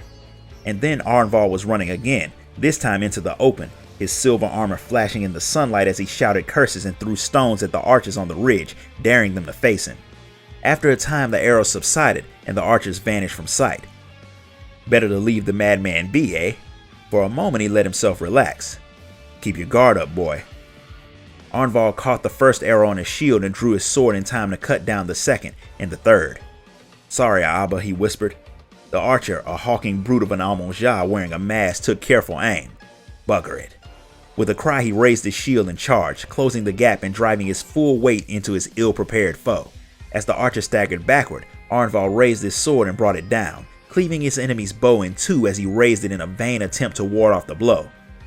The Eorzea crumpled to the earth, and the surrounding sand grew dark and wet. The silence was deafening, and Arnval knew the champion's comrades had been watching. Bloody hells, that was the stupidest display of heroism I've seen in years, and they wonder why I hate the young ones. Muttering under his breath, the summoner bade his familiar return to him. As the floating mass of rock passed Arnvald, he saw the masked Amoja's final arrow was lodged squarely in his breast. The mood in the flames' carriage was worthy of a name-day feast. The summoners all smiles as they chatted amongst themselves and even laughed at some of Arnvald's jokes. Fordola sat apart from it all, elbows on knees, head bowed, though the scion thought he spied Jajasamu giving her an appraising look. Before they had set out, Arnvald had been with her when the thaumaturge wandered over. She had been kneeling in the sand, packing up her gear when he asked why she had risked her life to save his. Little girls need their fathers was all she said, before tightening a final strap and boarding the carriage. The man had turned to him then, his face a picture of perplexity. I never said anything about having a daughter, to which Arnvald could only shrug and smile. Lucky guess. It all begins with the first step. So that's it. How'd you guys like this story? If you enjoyed it, hit the like button, subscribe, ding that notification bell, and if you really want to show your support, you can donate to the channel through the link in the description. Until next time, guys. Later. How's it going, everybody?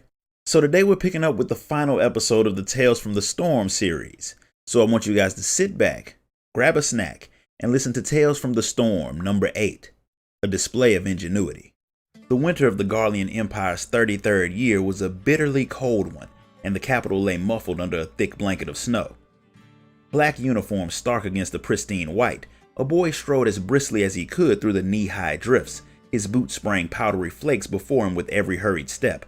And I'm the first to arrive, the boy huffed in satisfaction as he stood before the main entrance to the Magitech Academy's central library, having sprang up the stately stone steps 2 at a time.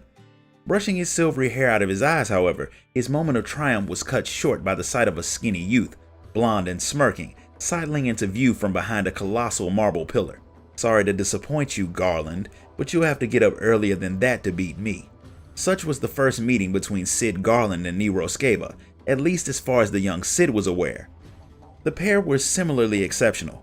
As the son of Midas non Garland, the Empire's foremost authority on Magitech, and a renowned child prodigy in his own right, Cid had been invited to apply to the Magitech Academy some few moons before. Nero, too, had earned fame as the genius of his province, and would have been comfortably the youngest student in the institution were it not for the presence of the equally precocious Cid. Though both boys were barely into their 12 summers, their extraordinary achievements had qualified them to sit the entrance examinations 4 years earlier than was normally permitted. Accustomed to always being top of the class back home, Nero was not amused to find that the only other boy his age was held in higher esteem. His theretofore unsurpassed brilliance had secured him a patron and passage to the capital, and when he finally laid eyes upon his silver-haired rival during the Academy's entrance ceremony, he had vowed to outdo him in every conceivable manner. "Do I know you?" Cid snapped in irritation. Gifted though he was no less a 12-year-old boy. And this brash youth who had addressed him with such scorn had immediately raised his hackles. "You should, but I don't suppose you've any time for peasants from the provinces," Nero shot back. "The name's Sceva, Nero Sceva. I'm the one who's going to upstage you at the exhibition by taking home first prize." The Imperial Youth Magitech exhibition was a showcase for aspiring engineers from across the Empire to submit their Magitech creations for expert appraisal. Cid had entered an invention a year before joining the Academy, going on to become the youngest ever participant to win the event's highest honor, and it was to research his submission for this year's contest that he had endeavored to arrive at the library just as it was due to open its doors for the day. Cid knew that many of the older students regarded him as the person to beat, but none had gone so far as to declare their rivalry directly to his face. As such, Nero's cocksure challenge flustered him more than he cared to admit. From that day onwards, Nero made a habit of antagonizing Cid at every opportunity. If Cid should borrow a research volume, he would declare its content elementary. If Cid was using the workshop's lathe to make a part, its quality would be substandard. Even the selections Cid made at the lunch hall did not escape judgment, invariably befitting the palate of an infant. "Damn you, Nero," Cid fumed to himself as he worked to assemble the delicate pieces of his submission. "Will you never leave me be?" And so the months passed. Spring came at length, though the weather refused to acknowledge it, the snow showing no signs of melting as the capital shivered in winter's lingering chill. Yet despite the cold outside, the exhibition hall was stifling, the air heated by the frenzied activity of the many students within. Wearing variously panicked expressions, they bustled around their respective pieces, desperate to ensure a smooth performance for the contest's final and most heavily weighted category, the practical demonstration. Sid himself was busy testing each component of the flying machine he had constructed, focusing intently upon the flapping motion of his invention's ether-infused wings. You don't honestly think a flimsy toy like that will impress the judges? A voice dripping with disdain prodded at Sid's consciousness, shattering his concentration. Not now, Scava. My hypercurrent cannon will garner 10 times, nay 100 times the interest.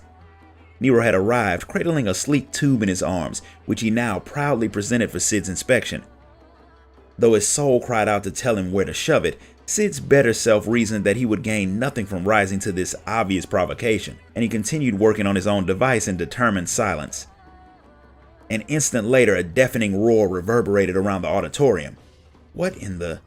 An explosion, offered his inner voice. Suppressing a smile, Sid stood up to see whose invention had met with misfortune. But rather than twisted pieces of magitech, his questing gaze picked out a group of soldiers emerging from a haze of drifting white smoke. They belonged to no legion.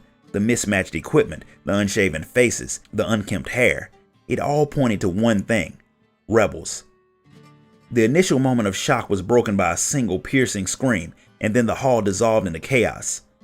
Students clambered over each other in their haste to flee, abandoning their precious works without so much as a backwards glance. "This is an outrage," stammered Nero, the sight of armed dissidents sending cracks through his usual veneer of self-assurance. How did this rabble slip into the Capitol?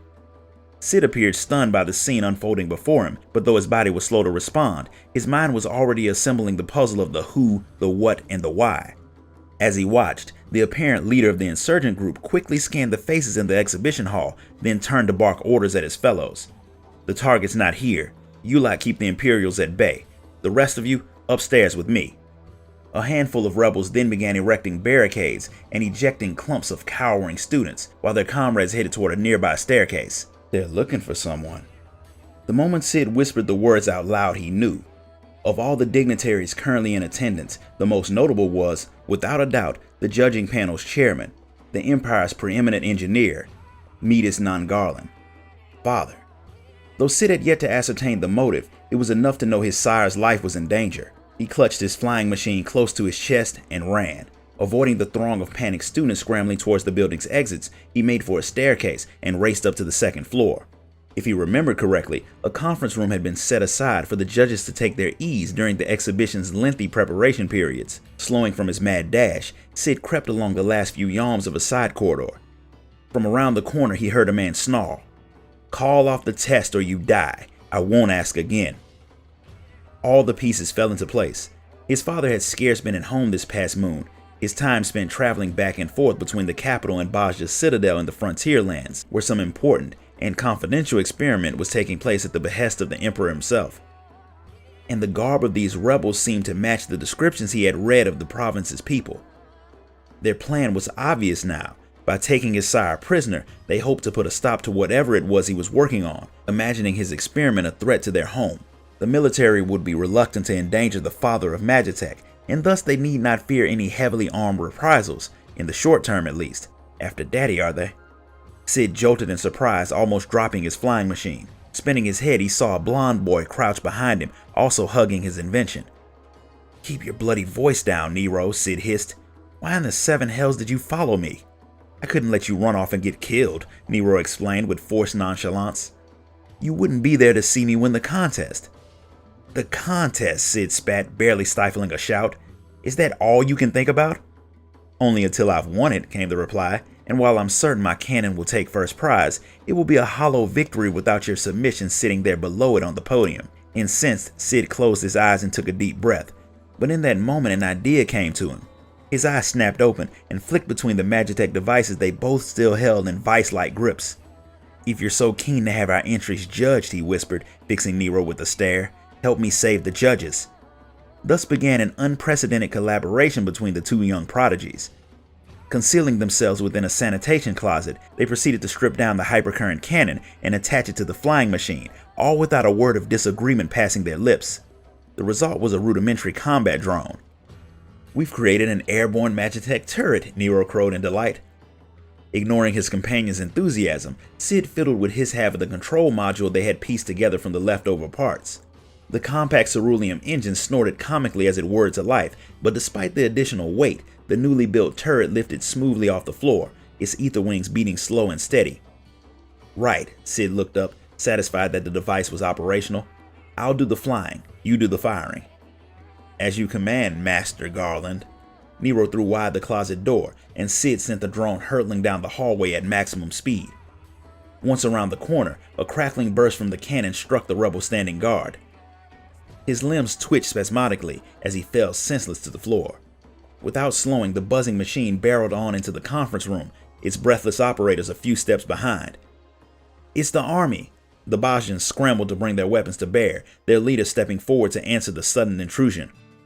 "Stop right there," he demanded. "We have a And there his words devolved into an agonized scream as a bolt of energy struck him squarely in the chest. "Enjoy the demonstration." Nero jabbed at the firing button with fiendish glee, and arcs of crackling lightning filled the room. A short while later, the Imperial Guard arrived at the auditorium. The Emperor's finest duly cut through the defenders downstairs and stormed the upper floor, only to be greeted by the sight of a heap of unconscious insurgents and a glassy-eyed Midas non Garland, all victims of Nero's indiscriminate display. Once every trace of the incident had been swept away and the affected parties afforded sufficient time to recover, the interrupted exhibition held its award ceremony. The identity of the winner came as no surprise to anyone, or rather the winners. First prize was awarded to Sid Garland and Nero Scava in honor of their jointly created Magitech turret. "Something troubling you, Chief?" Sid's head snapped up at Jesse's query, leaving his hand with no beard to stroke. "Oh, no, I was just thinking about the old days." Jesse raised an eyebrow. "Anything to do with that data you requested?"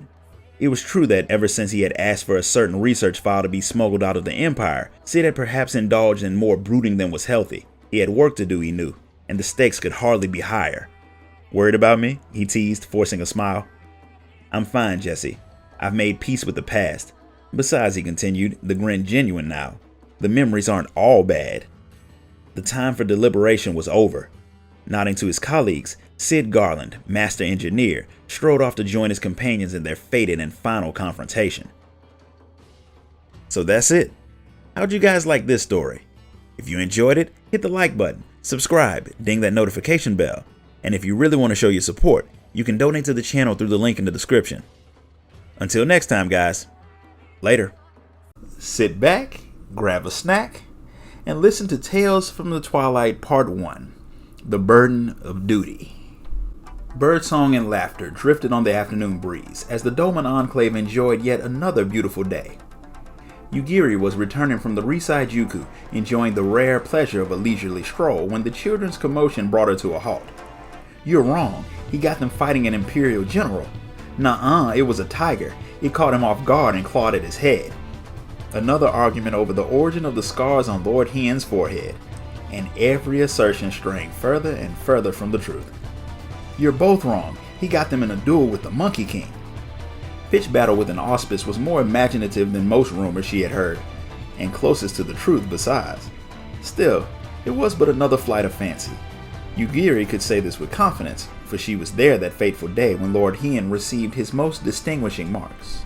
When she was a child, still living beneath the waves of the Ruby Sea, Yugiri and the other youths of the Suina Sato were forbidden from venturing beyond the safety of the village. Nevertheless, time and again the adventurous among them would sneak past their elders to behold the wonders of the surface world. They journeyed onto Doma, but what they found was not the proud kingdom of ancient legend. The city proper was a ruin, and black-clad Imperial soldiers marched through her streets.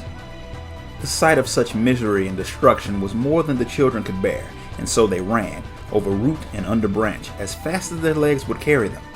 So determined were they to return home that no one noticed when Yugiri fell behind. Soon she was lost and alone in the dense bamboo groves of Yanxia, but not for long.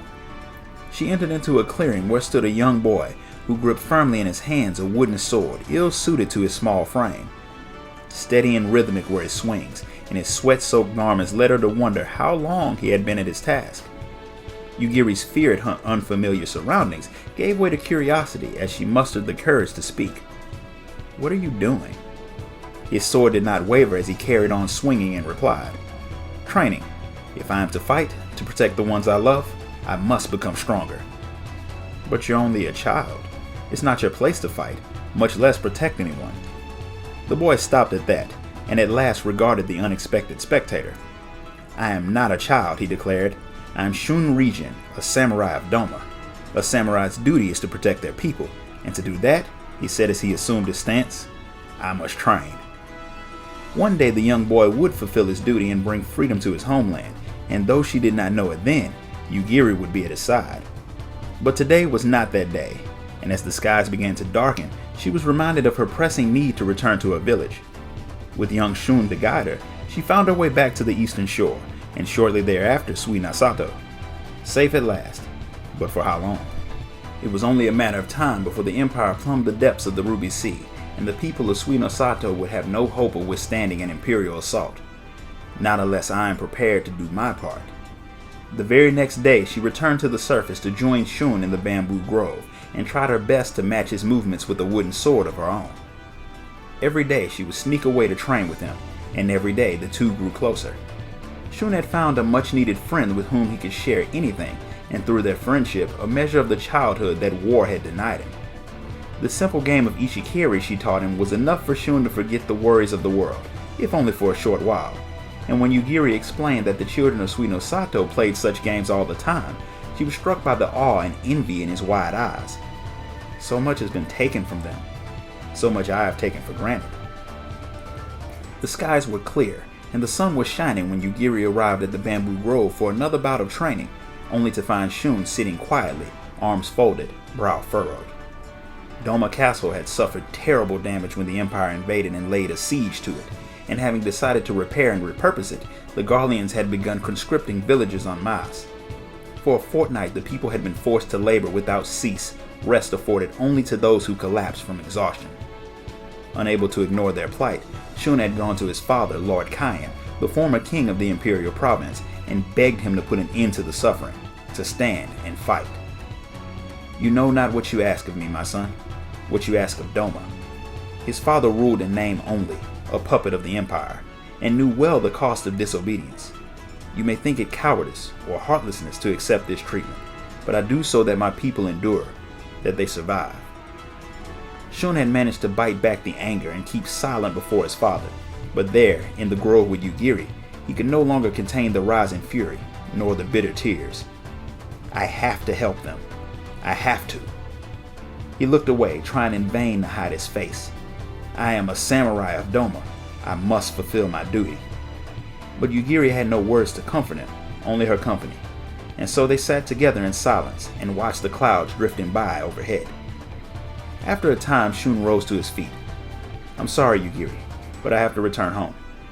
She saw how he trembled still, fists clenched, and refused to meet her gaze. "Don't lie to me." Yugiri followed him, keeping to the shadows, and as she suspected, he did not return to the family estate, but instead traveled along the One River until he reached his true destination, the Swallow's Compass. Built in tribute to Ganin, his forefather and the legendary hero who united Doma, the once great mausoleum now sat in disrepair, and the Imperials turned away all who would make pilgrimage there. But few knew the mausoleum grounds better than Shun and his family, and Yugiri watched from a distance as the young samurai stole past the guards and disappeared through a hidden passage in the wall. As she crept through the dark, moldy corridors, eyes fixed on Shun, the silence was broken by the grinding of metal on metal. The boy scurried into the shadow of a pillar as Yugiri scrambled to hide behind a nearby gong. No sooner had they concealed themselves than a gargantuan, steel-clad figure emerged from the darkness, a shining jewel signifying his heart, a Kyofusa. The soulless sentry, Shun well knew, was charged with safeguarding the tomb's treasures from would-be robbers. He also knew it did not distinguish between friend or foe, and so he held his breath, hoping to remain undiscovered. Eventually, the Kyofusa receded back into the dark of the mausoleum, prompting Shun to make his move. Yugiri leapt from her hiding place to pursue him, but, in her haste, set the gong in motion, and before she had made it even 5 steps, a thunderous clang filled the air. The ringing of the gong was answered by the rattling of steel as the Kyofusa made its return, intent on dispatching the intruder. The guardian was upon her in an instant, its monstrous blade held high. "You fool." As it came crashing down, she fell to the ground and shut her eyes to brace for the end. Yugiri winced at the sharp screech of sword locking with sword, and when she opened her eyes, she saw Shun standing over her, struggling to keep the sentry at bay. "Get back, quickly!" Though she was very nearly frozen with terror, Yugiri managed to crawl to safety as Shun parried the Kyofusa strike, driving its blade to the side. The construct would not be deterred, however, and dealt a rising stroke that sent Shun tumbling backwards. He managed to deflect the blow at the last moment, and though bruised, believed himself otherwise unharmed, until he felt the warmth flowing from his brow. "Kami, give me strength," he muttered. The Guardian would overpower him ere long, but there was a certain regularity, a predictable pattern to its movements. Shun grinned. There was hope yet, provided he could force it to miss a second time. The steel behemoth swung its sword in a wide arc once more, and though the boy thought himself prepared, with its deceptive speed, the sentry nearly took his head again. But Shun would not let another cut slow him. The Kyofusa shifted as before to recover from the momentum of his own attack, and seizing the opportunity, he stepped as close as he dared, and with all his strength, drove his blade into its crystalline heart. The jewel shattered, and at once the mountain of metal crashed to the floor, a lifeless heap. A hard-won victory, to be sure, but one he dared not waste time savoring, for it was but one of the mausoleum's many protectors. "We have to get out of here, now," Shun whispered as he helped Yugiri up, and together they retraced their steps quickly and quietly, never stopping until fresh air once more filled their lungs. Whatever Shun had hoped to achieve was forgotten now, a crisscross of fresh scars, the only reward for his effort.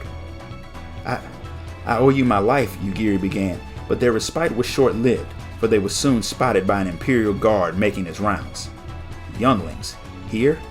The guard cocked his head, then smiled, though there was no kindness in his eyes. "Well, I hope it was worth it," he said as he reached for the sword at his hip. "Please," Shun pleaded. "She's only here because of me. Spare her, I beg you." The boy got down on his hands and knees and pressed his bloody forehead against the dirt. Noble for one so young, I'll grant you that. Still, Yugiri was frozen with fear as the guard drew his blade. Did we escape one death only to meet with another? My, what a piteous scene. The trio turned and saw Gosetsu, honored general, renowned samurai, and faithful retainer of House Regents, standing some distance away. Lord Kyan will be inconsolable when he learns of his son's execution. The guard looked again to the children, squinting at Shun in particular. The blade in his hands was shaking. I have my orders. Anyone caught trespassing in the mausoleum is to be executed." He tightened his grip. "No exceptions." "A man of duty, I see. But how, pray tell, do you intend to explain that mere children were able to sneak past you undetected? I shudder to think what punishment the Viceroy might impose for such negligence." Yugiri saw the blood drain from the soldier's face. Slowly he lowered his sword, then sheathed it. "Away with you then, and let no one else see you," he said before resuming his patrol. "Such recklessness does not become Doma's heir, Master Regent. What if I had not come quickly enough to dissuade the guard?" Rising from the ground, Shun could not bring himself to look Gosetsu in the eye. "Our people need help. I thought if I could find the Monkey King, Kishin Dashing would indeed prove a formidable ally if the tales of his prowess are true. Let us suppose your plan has succeeded, and with his aid you save those being forced to rebuild the castle. What then?" Shun opened his mouth to speak, but they both knew he had no answer. "I too wish to see our people spared imperial cruelty, but a far crueler fate awaits deserters upon recapture. Will you subject them to that risk? Have they even the resolve to bear it?" Shun was trembling now, and the towering samurai knelt and spoke to him gently. "Forgive me, Master Regent, but I mean only to remind you of your father's lesson, that you must understand what you ask of your people, what you ask of Doma." Yugiri saw Shun grappling with the truth of the grizzled samurai's words. "He asked too much of himself too," she said. Yugiri went on to recount Shun's gambit that allowed them to escape the mausoleum relatively unharmed. "Bravery well beyond your years. Lord Kyan will be proud, and happy to see you delivered home, my lord." In time, Doma Castle was rebuilt, and the conscripts were allowed to return to their villages, but the bamboo grove where two children had once played would be abandoned, for Shun was preparing to train under Gosetsu's watchful eye, and we must say our goodbyes. My father was right. For now we must endure. We are not ready to oppose the Empire, myself most of all." To Yugiri's surprise, he allowed himself a wry smile. "Someday I will make Doma a land like Sweet no Sato, where children laugh and no one lives in fear. I swear it." Though there was no telling when that day might come, Yugiri couldn't help but share in his hope. "And I'll be there when you do. I will hold you to that." The sound of skittering rocks roused Yugiri from the memories. The children had ceased their bickering and were engaged in a game of Ishikiri. For they live not in fear, for they are free. "Have you room for one more?" In many ways, he was still a child at heart. Yugiri looked on with a smile as Lord Hien added his voice to the chorus of laughter. "A child at heart, and a man of your word." So that's it.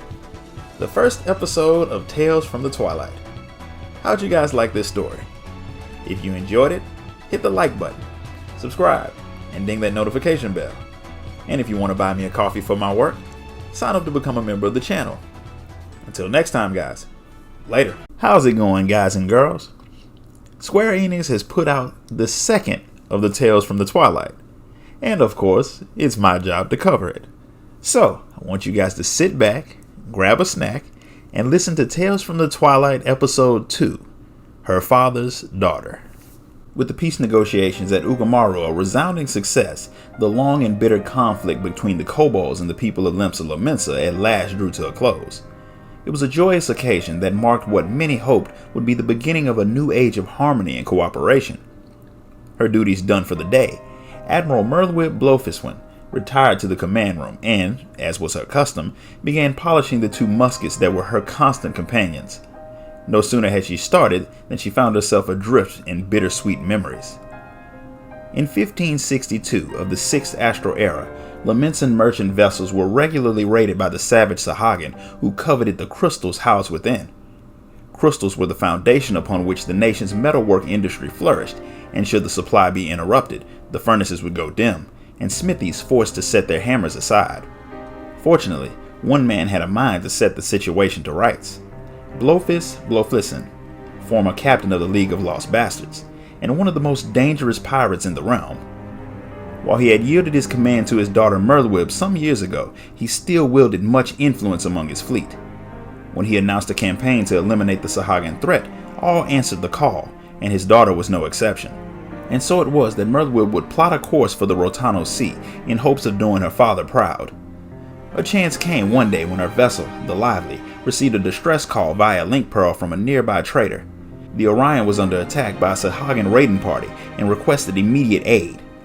Knowing that time was of the essence and believing the situation to be within her power to resolve, Merlwyb chose not to alert her father and request reinforcements, and elected instead to hurry to the Orion's aid on her own. The Sahagin enjoyed a natural advantage in battles at sea, but owing to Merlwyb's masterful tactics and the unerring aim of her first mate and gunner Lawrence, the Lively was more than a match for their foes. In no time, the Sahagin threat was quashed. All that remained was to escort the Orion to port, and her duty would be done. Unfortunately, it was not to be. A lone Sahagin straggler, scarcely breathing after one of Lawrence's bullets had torn through his gut, marshaled what remained of his physical strength and spirit and offered a fervent prayer. By the power of the crystals housed in the Orion's hold, his desperate plea was given form, and the Lord of the World emerged from the depths. Gazing upon the colossal form of Leviathan, far larger than any sea serpent, Merlwyb knew the battle was lost.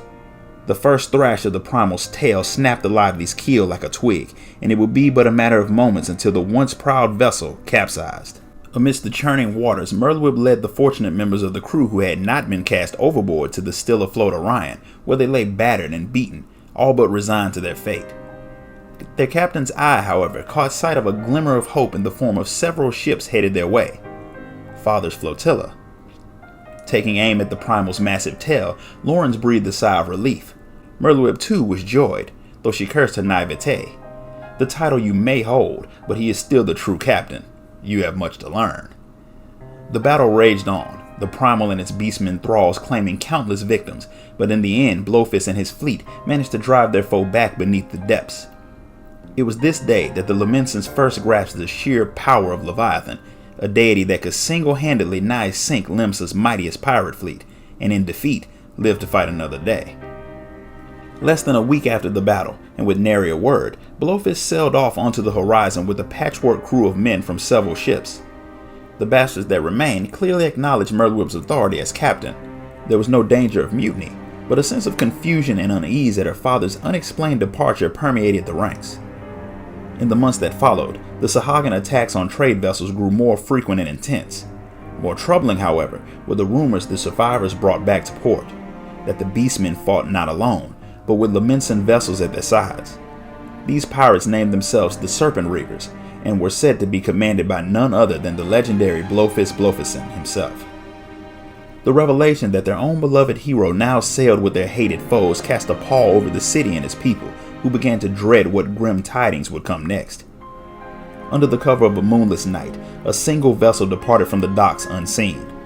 On its deck stood Merlwip with a hand-picked group of her most trusted sailors, her grave face unflinching as the chill winds bore down upon them. Word of Blowfish's unholy alliance had seen the bastards fall out of favor with the other pirate bands, and for many to regard them with disgust and suspicion, Merlwip most of all. They would assume the worst. Yet despite her precautions, she was soon joined by an unwelcome visitor.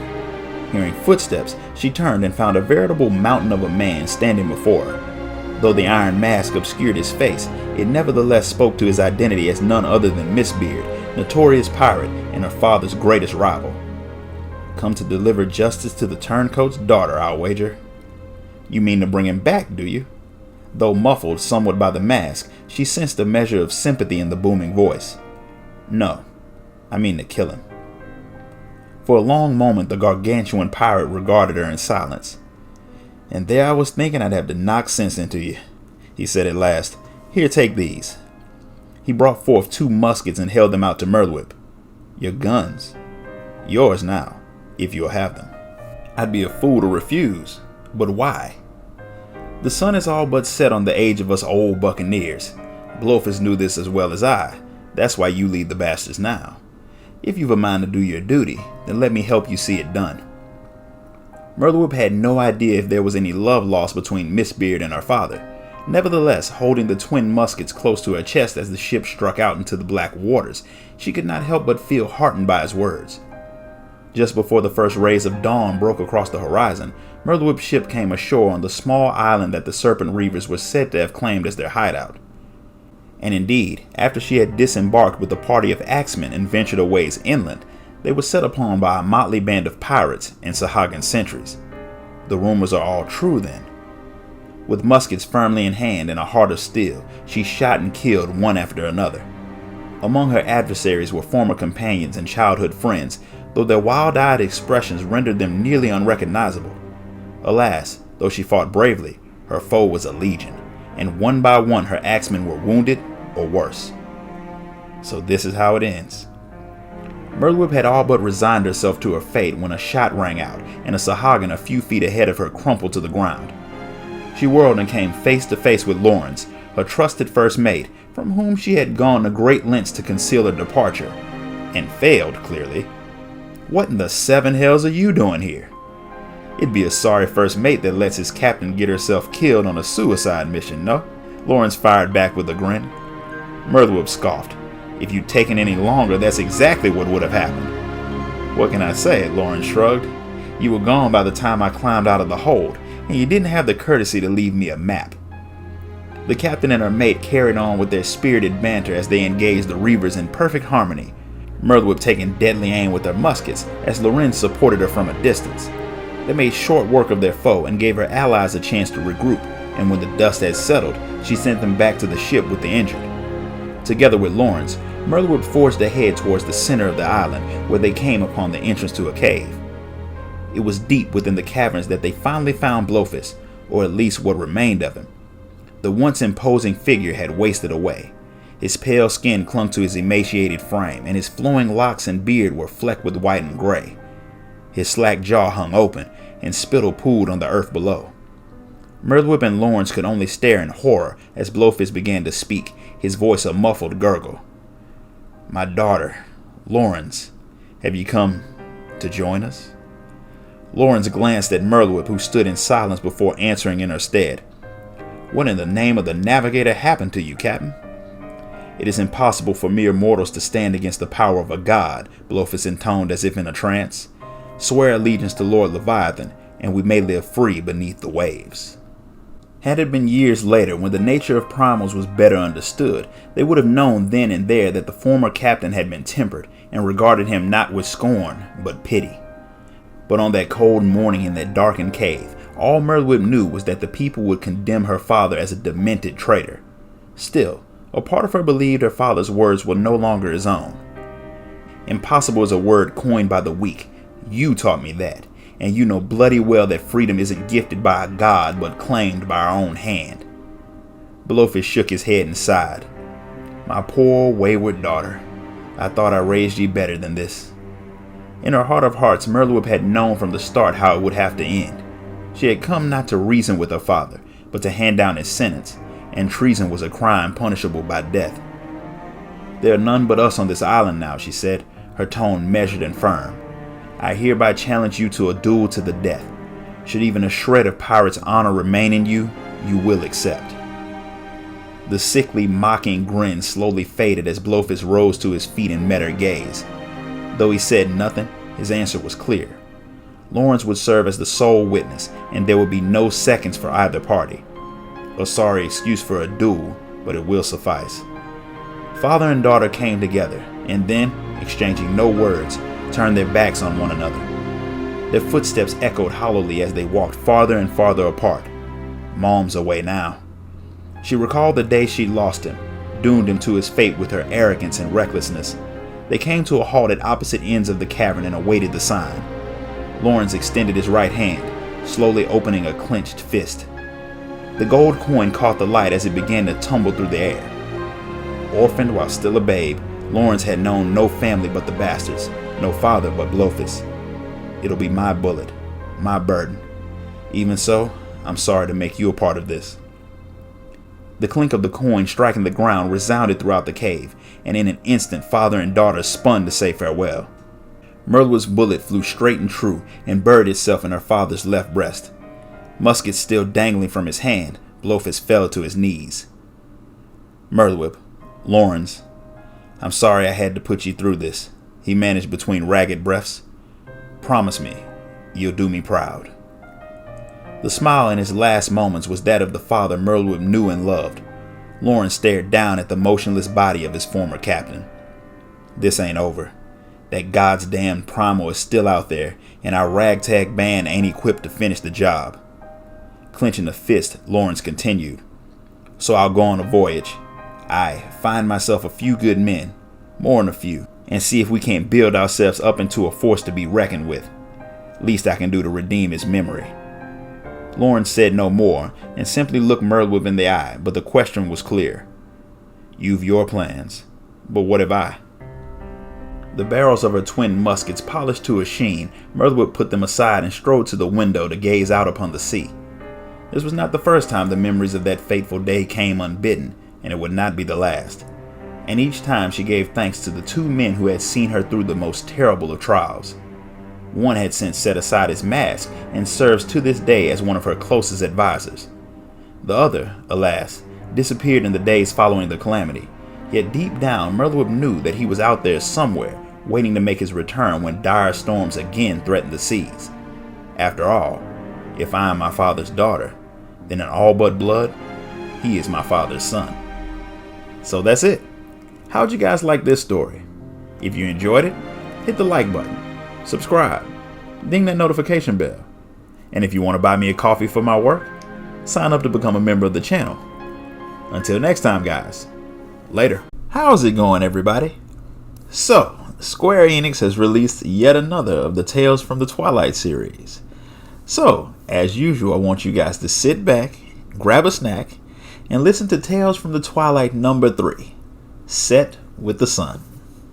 Her father was dead. It had only been a few days since the event, and Fordola wanted nothing more than to run far, far away. Her mother had not stopped crying, and she knew that adding her own tears to the deluge would only make matters worse. All the while, the disdain of Imperials and Alamegans alike ate away at her. What was the point of living like this? Of living at all? As the sun began to dip towards the horizon, Fordola made for the outer walls, slipping shadow-like through alleyways disregarded by the patrolling Imperial soldiers. She squeezed through a crack in the stonework, barely larger than herself, to reach her sanctuary. Here she could gaze out upon the easternmost peaks of the Abelanthea's spine, and more importantly, be alone. Relaxing, she squinted into the setting sun, which had painted the sky her favorite shade of fiery red. How can the sky burn so? She had once asked her father, and he hadn't tried to palm her off with some convenient myth, admitting frankly that he didn't know. That was her father, honest and kind, and quite earnest when he asked her what she thought the answer might be. A prickle of unease jolted Fordola back to the present. She twisted around to see a pair of glowing gold eyes regarding her from above a wide, frog-like maw. The Abaddon's bulbous blue form quivered in anticipation of its coming meal. It must have wandered up from the water's edge in search of prey. She blinked as its long tongue flicked out to taste the air, tracing her scent. She was going to die.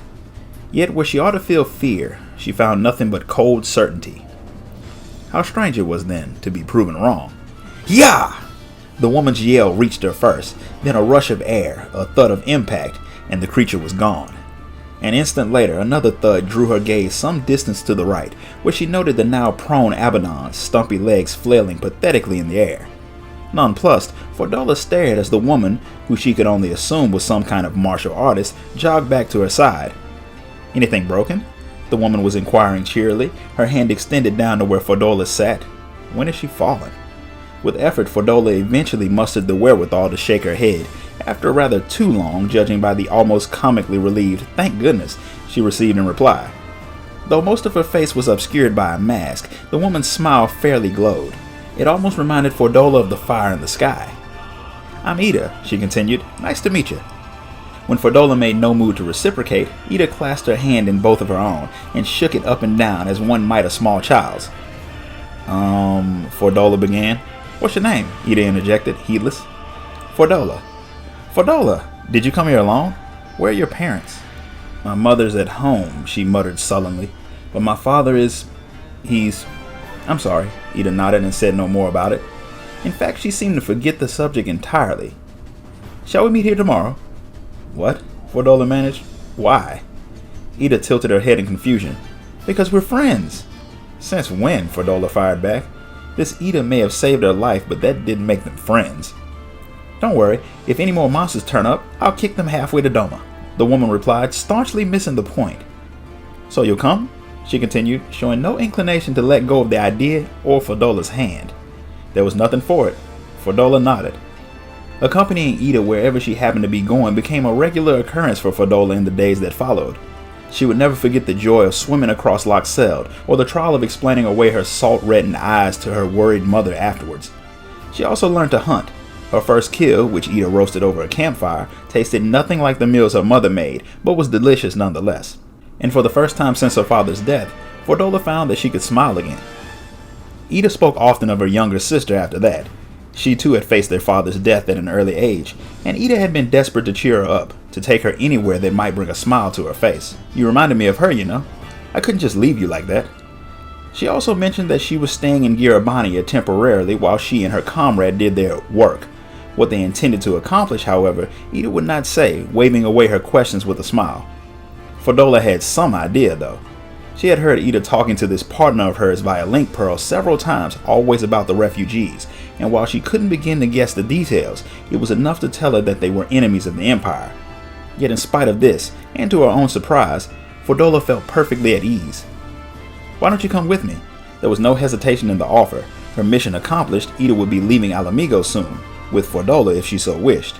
They could live somewhere else, somewhere free, together. Fordola didn't know what to say. It was all so sudden. And what about her friends and family? Could she bring them too? "We can only take so many people. 1 or 2 we can slip in with the cargo, but no more than that." Ida looked pained. "I'm sorry, maybe it was wrong of me to ask." She would think about it, she promised, so Ida told her where to meet for their escape and when. After that, Ida would be gone. After much fretting on her own, Fordola decided to share her dilemma with her 4 closest friends. They were silent while she told them everything, and for a good while after. It seemed they didn't know what to say either. It was Emmeline who spoke up first. "Sorry, I can't just leave my family behind. But I don't want you to leave us either, she managed, before curling in on herself, looking like she might cry.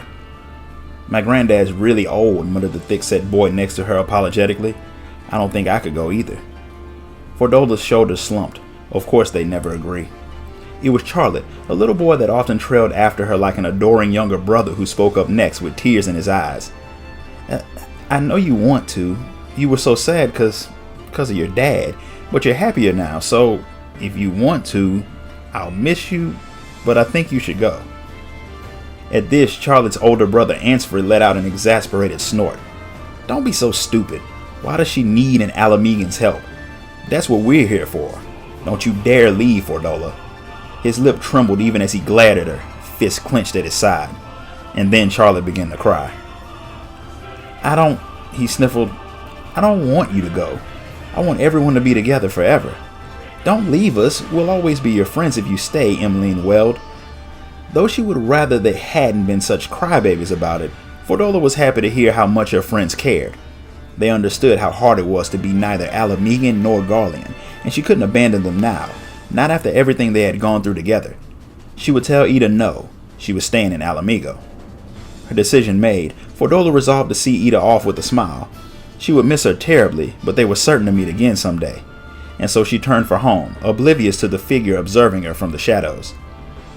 The appointed day dawned without fanfare. When the sun had made its way across the sky, Fordola made hers to the agreed spot to wait, just as she had countless times before. The Ida that came to meet her, however, behaved quite unlike the carefree soul she knew. On every other occasion she had bounded happily toward Fordola the moment their eyes had met, but today she hesitated, scanning their surroundings warily. Fordola followed her gaze but noticed nothing out of the ordinary in the ruins. Ida, she called out in a small voice, but the woman was distracted, pressing her link pearl to her ear. It's not looking good here either, she told whoever it was. Her partner, Fordola guessed. Change of plan. Go now. Don't wait for me. What was she talking about? Distant shouting crackled from the link pearl. Somebody wasn't happy. Fordola strained to hear. I'm sorry, Papalimo.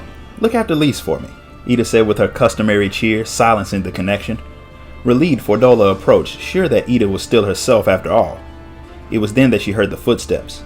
Heart hammering, she spun to see 2, 3, then more and more soldiers fanning out around them, at least 10 in total. Nice trick.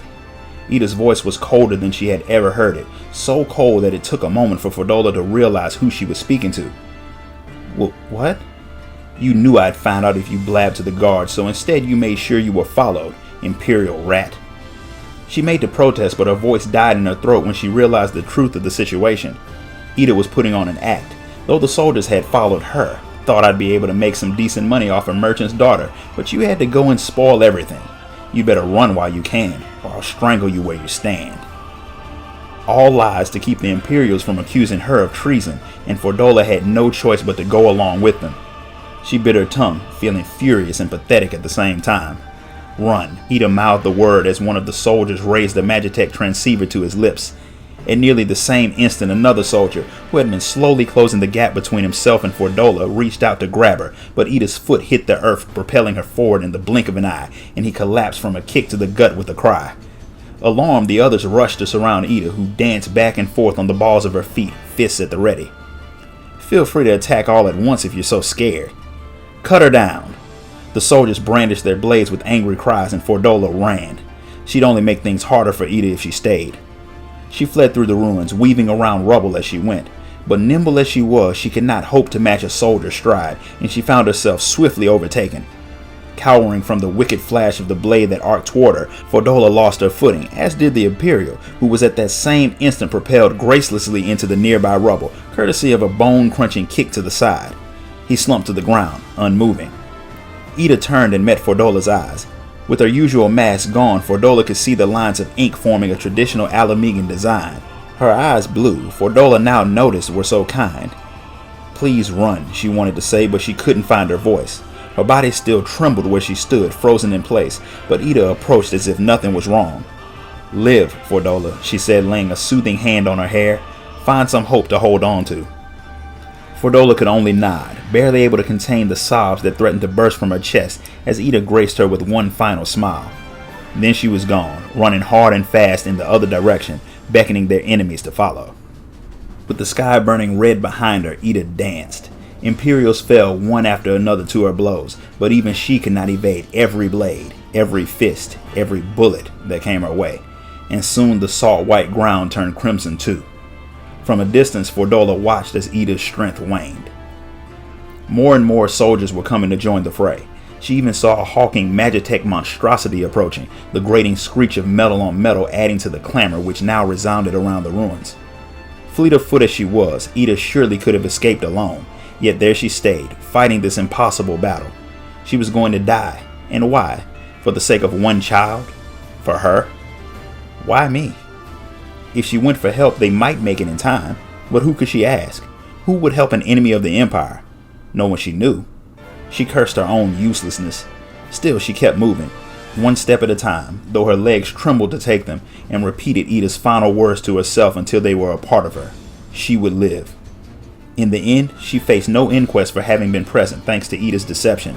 Nevertheless, she knew that if her loyalty to the Empire should ever again be cast into doubt, her mother, and perhaps even her friends would pay the price as well. It would be imprisonment or death for the lot of them. If these were her choices, then she would prove herself a worthy citizen of the Empire.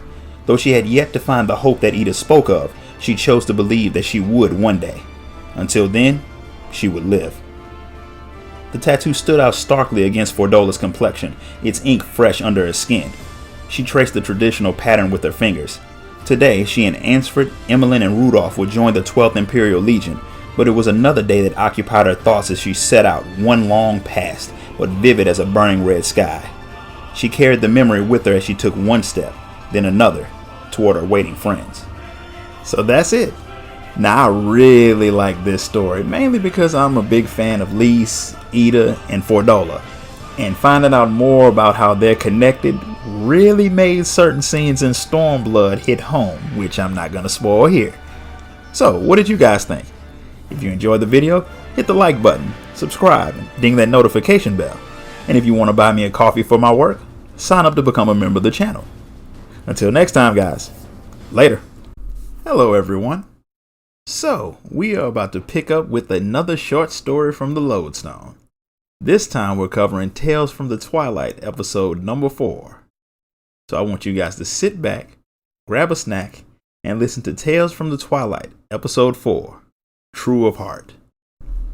In the year 1572 of the 6th Astral Era, the city-state of Gridania was beset by myriad crises.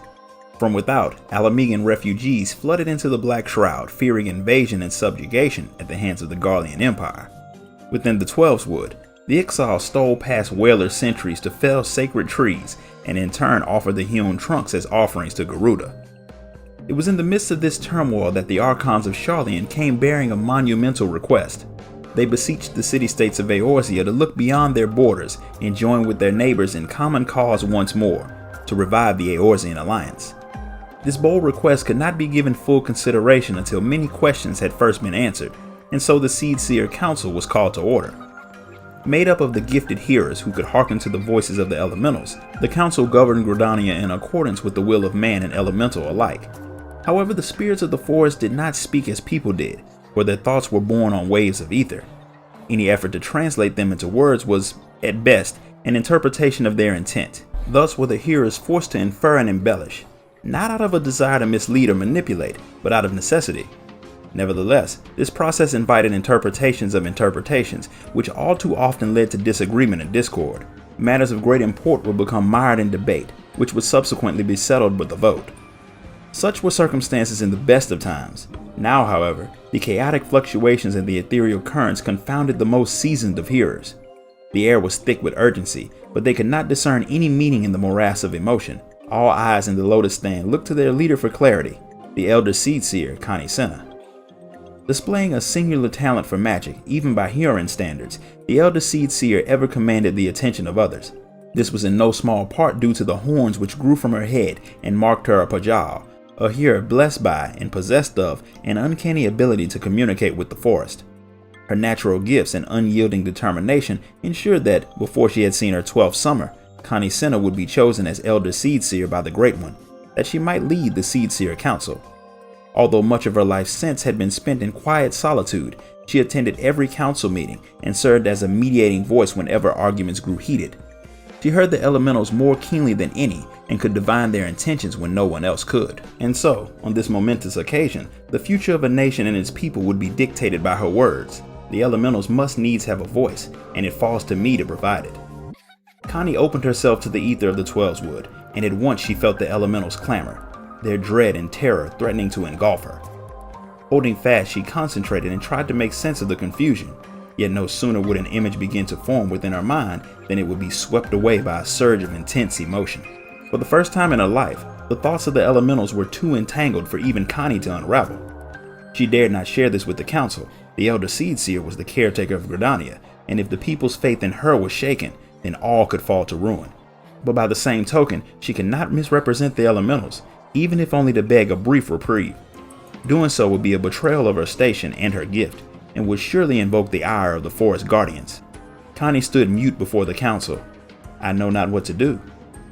Before she could find her bearings, the spirits cried out once more. The ether surged and crashed against her, and when it had receded, all that remained was the quiet murmuring of the troubled hearers. The forest has fallen silent. Though none could know her mind, the elder seed seer's expression made it plain that something had gone terribly wrong. The hearers erupted into discussion, talking over one another, speculating as to what the elementals were saying, even as Connie was deaf to them. With only the faintest hint of a tremor in her voice, she called an abrupt end to the meeting. Connie had been denied. Striving to push the panic from her mind, she began searching for accounts of similar incidents. She scoured the records of past council meetings, studied the chronicles of historians, and made discreet inquiries into the tales of traveling bards and wandering minstrels. Each time she came upon a story bearing even a passing resemblance to hers, she took great pains to reenact the hero's triumph. Ceremonies to appease forgotten gods, esoteric prayers and rituals, obscure meditations of dubious intent. She attempted every method, for the elder seed seer would spare no effort. Nevertheless, the elementals remained silent. At the end of her tether, she turned to the instructional text for novice conjurers. Compounding her frustration, Connie realized that she had yet to internalize some of these most basic lessons, for she had struggled to find time for her studies in the years following her appointment.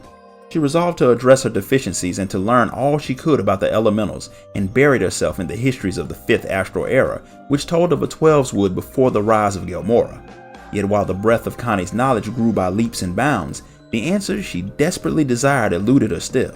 I cannot lead if I cannot fulfill my most important duty. Absent the judgment of the elementals, all Gridanian affairs would grind to a halt.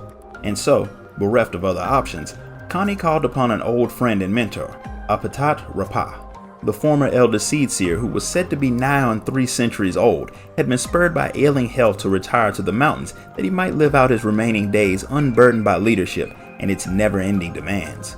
When his successor came to his doorstep with furrowed brows, however, he beckoned her into his home with a warm smile.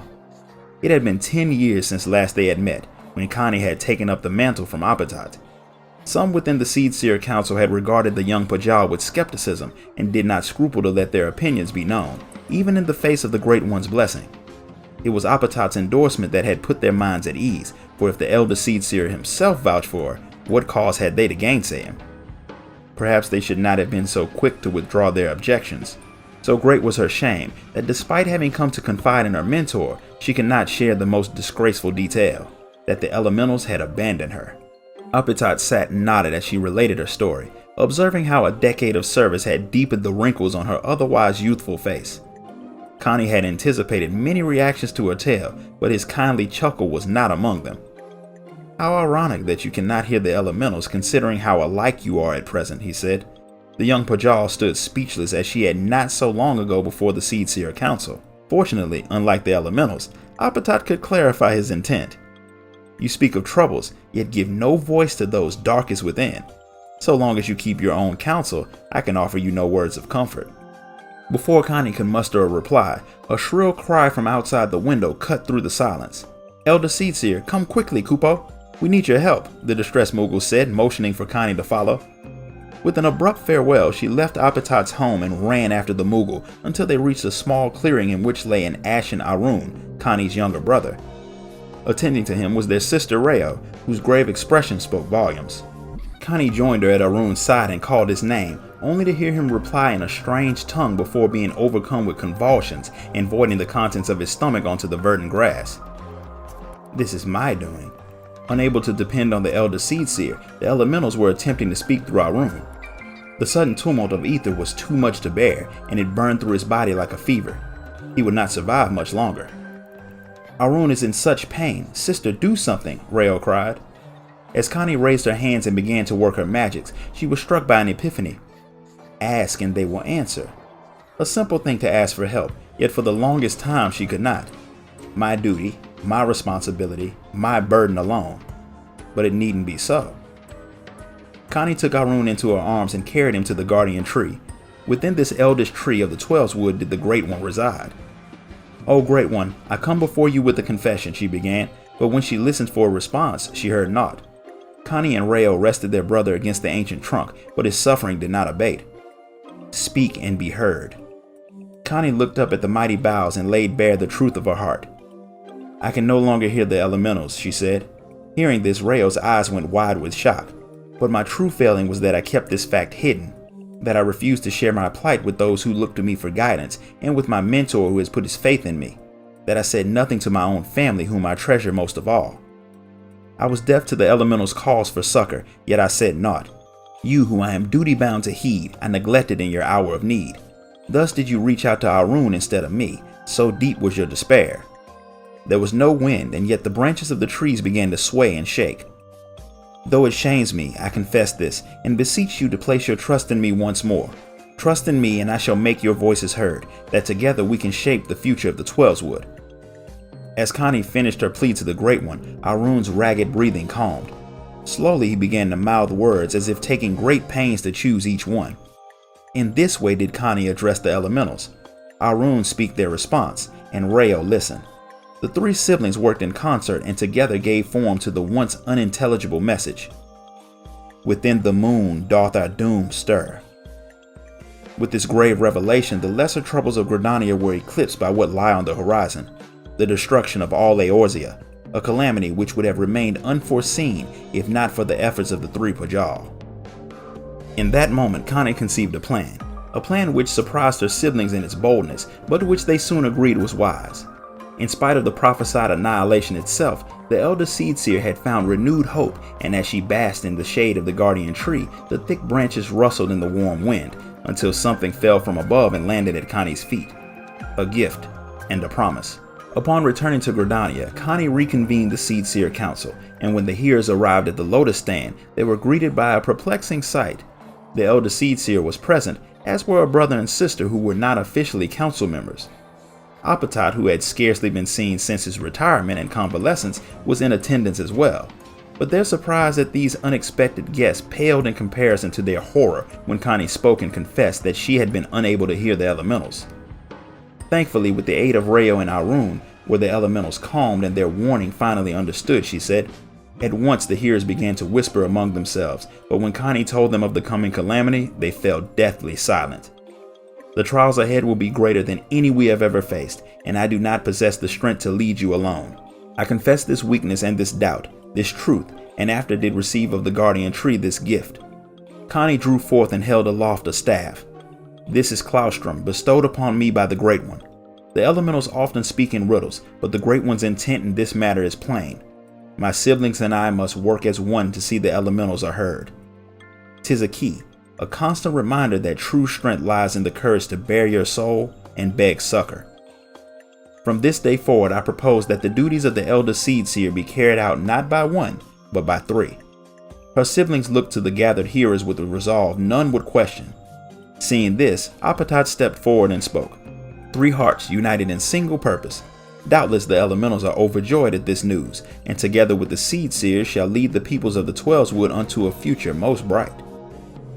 As their first act, the trio of seed seers took inspiration from Connie's studies of the 5th astral era and proposed the reformation of the Grand Companies and the re-establishment of the Order of the Twin Adder. The Archons of Sharlayan had offered similar counsel, and the emergence of a shared threat provided the impetus needed for Eorzea's city-states to come together in the spirit of cooperation. Satisfied, Appetit returned to his home to live out the rest of his days in peace, though Connie would call upon him again many times before he passed. In one of their final conversations, he reflected upon the incident which had spurred her to involve her siblings in the governance. Only when we are true of heart does the path reveal itself, he reminded her with a smile. Sage wisdom that delivered me and our people when all was nearly lost, and that I shall not soon forget. So that's it. How'd you guys like this story? If you enjoyed it, hit the like button, subscribe, and ding that notification bell. And if you want to buy me a coffee for my work, sign up to become a member of the channel. Until next time, guys. Later. How's it going, everybody? So, what we're going to do today is pick up with the final tales from the Twilight. So what I want you guys to do is sit back, grab a snack, and listen to Tales from the Twilight number 5, An Empty Throne. At the far end of the audience hall in the holy vault of Ishgard, set upon a dais spanning its breadth, was the Archbishop's throne. From this sacred seat, the church's most powerful men had ruled for centuries, but no longer. The throne lay empty, a relic of the time before the war's end and the Republic's birth. Where once power was hoarded, it was now shared. Where once the privileged conspired in secret, the people's chosen now debated in earnest.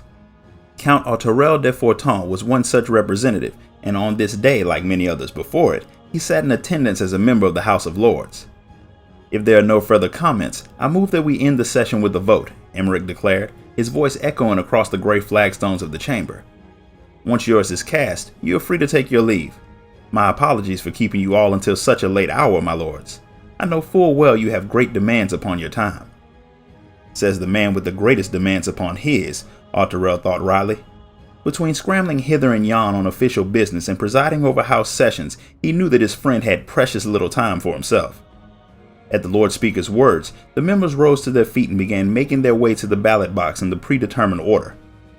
Many were still fumbling their way through the unfamiliar business of Republican governance, Arturel himself not least of all, but he pressed on with dutiful determination. Having cast his vote, he returned to his seat to gather up his belongings when the empty throne chanced to catch his eye. As he beheld it, his vision blurred as the memory of a day 17 years ago came flooding back. A day from what now felt like another life. The shirt's collar felt stiff as canvas, but Arturel endured the discomfort. The occasion called for the finest finery, and the outfit his manservant had assisted him into made his dinner garb appear uncouth in comparison. It was not every day, after all, that Ishgard saw a changing of its ordained ruler. Wishing to be part of the historic occasion of Archbishop Thornton VII's coronation, highborn and lowborn alike had gathered before the vault, the mass of citizenry extending as far as the hoplawn. However, none save a privileged few outside of high-ranking clergy and the Archbishop's personal guard were permitted to attend the official proceedings. In his capacity as the scion of House Forton, Arturel stood beside his father in the audience hall, endeavoring to look as dignified as his 13 summers would allow. His youngest brother Emmanuel was there too, and to his credit was behaving himself despite being too little to appreciate the gravity of the event. Archifant, however, was absent on account of not bearing the name Forton, their Lord Father had earlier explained. Yet even before this, Arturel had always sensed that there was something different about his brother, if only through his aloofness and the disdain with which their mother treated him. Thus the ceremony proceeded with his family's shorter member, but if anyone else was bothered by it, they did not let it show. And after a series of solemn rites, Thornton VII finally appeared in the sacred vestment of the Archbishop. Holding the Fury's grace, the holy crosier of his office, he strode purposefully and majestically towards the throne as Arturel looked on in awe. I, Thornton, 7th of my name, do swear to serve as an instrument of Halon's will, embodying the spirit of King Thornton, our nation's revered founder. I shall preach the faith and protect the faithful, that together we might defeat the dragon menace and bring the Fury's blessing unto all men. The Archbishop's words stirred Arturel to the core, reaffirming the lessons he had been taught since first he could remember. He was descended from the legendary Knights 12. His chest fairly bursting with pride, he made his own pledge. Like my ancestors before me, I will become a knight brave and true, and I will serve Ishgard unto my dying breath. At length the ceremony came to a close, and the doors to the audience hall were thrown open to let in a flood of lesser peerage. Some wished to catch a glimpse of their newly anointed leader, while others sought to curry favor with the high houses. Together with Emmanuel, Arturel followed his father as he led them through the dance of nobility, keeping his eyes peeled in careful observance as he was taught. One day he too would need to navigate these self-same waters. He noticed the members of House Durandare and Zamael take their leave early. Sharing fields of red on their crests, the two families tended to keep to their own, giving the impression that they were ever plotting some manner of intrigue. In contrast, House Fortin and Hale and Narte, which shared black fields and ancient ties, were hardly reclusive, and were in fact regular fixtures in social events. Even now, his father Lord Edmond had begun engaging in cordial conversation with Lord Berenduin, his counterpart in the latter. Of the children of that house, all were present save Francel, who was yet too tender in years to attend formal functions. When the adults finally dispensed with the pleasantries and began discussing difficult matters, the sons and daughters took the opportunity to withdraw and speak among themselves.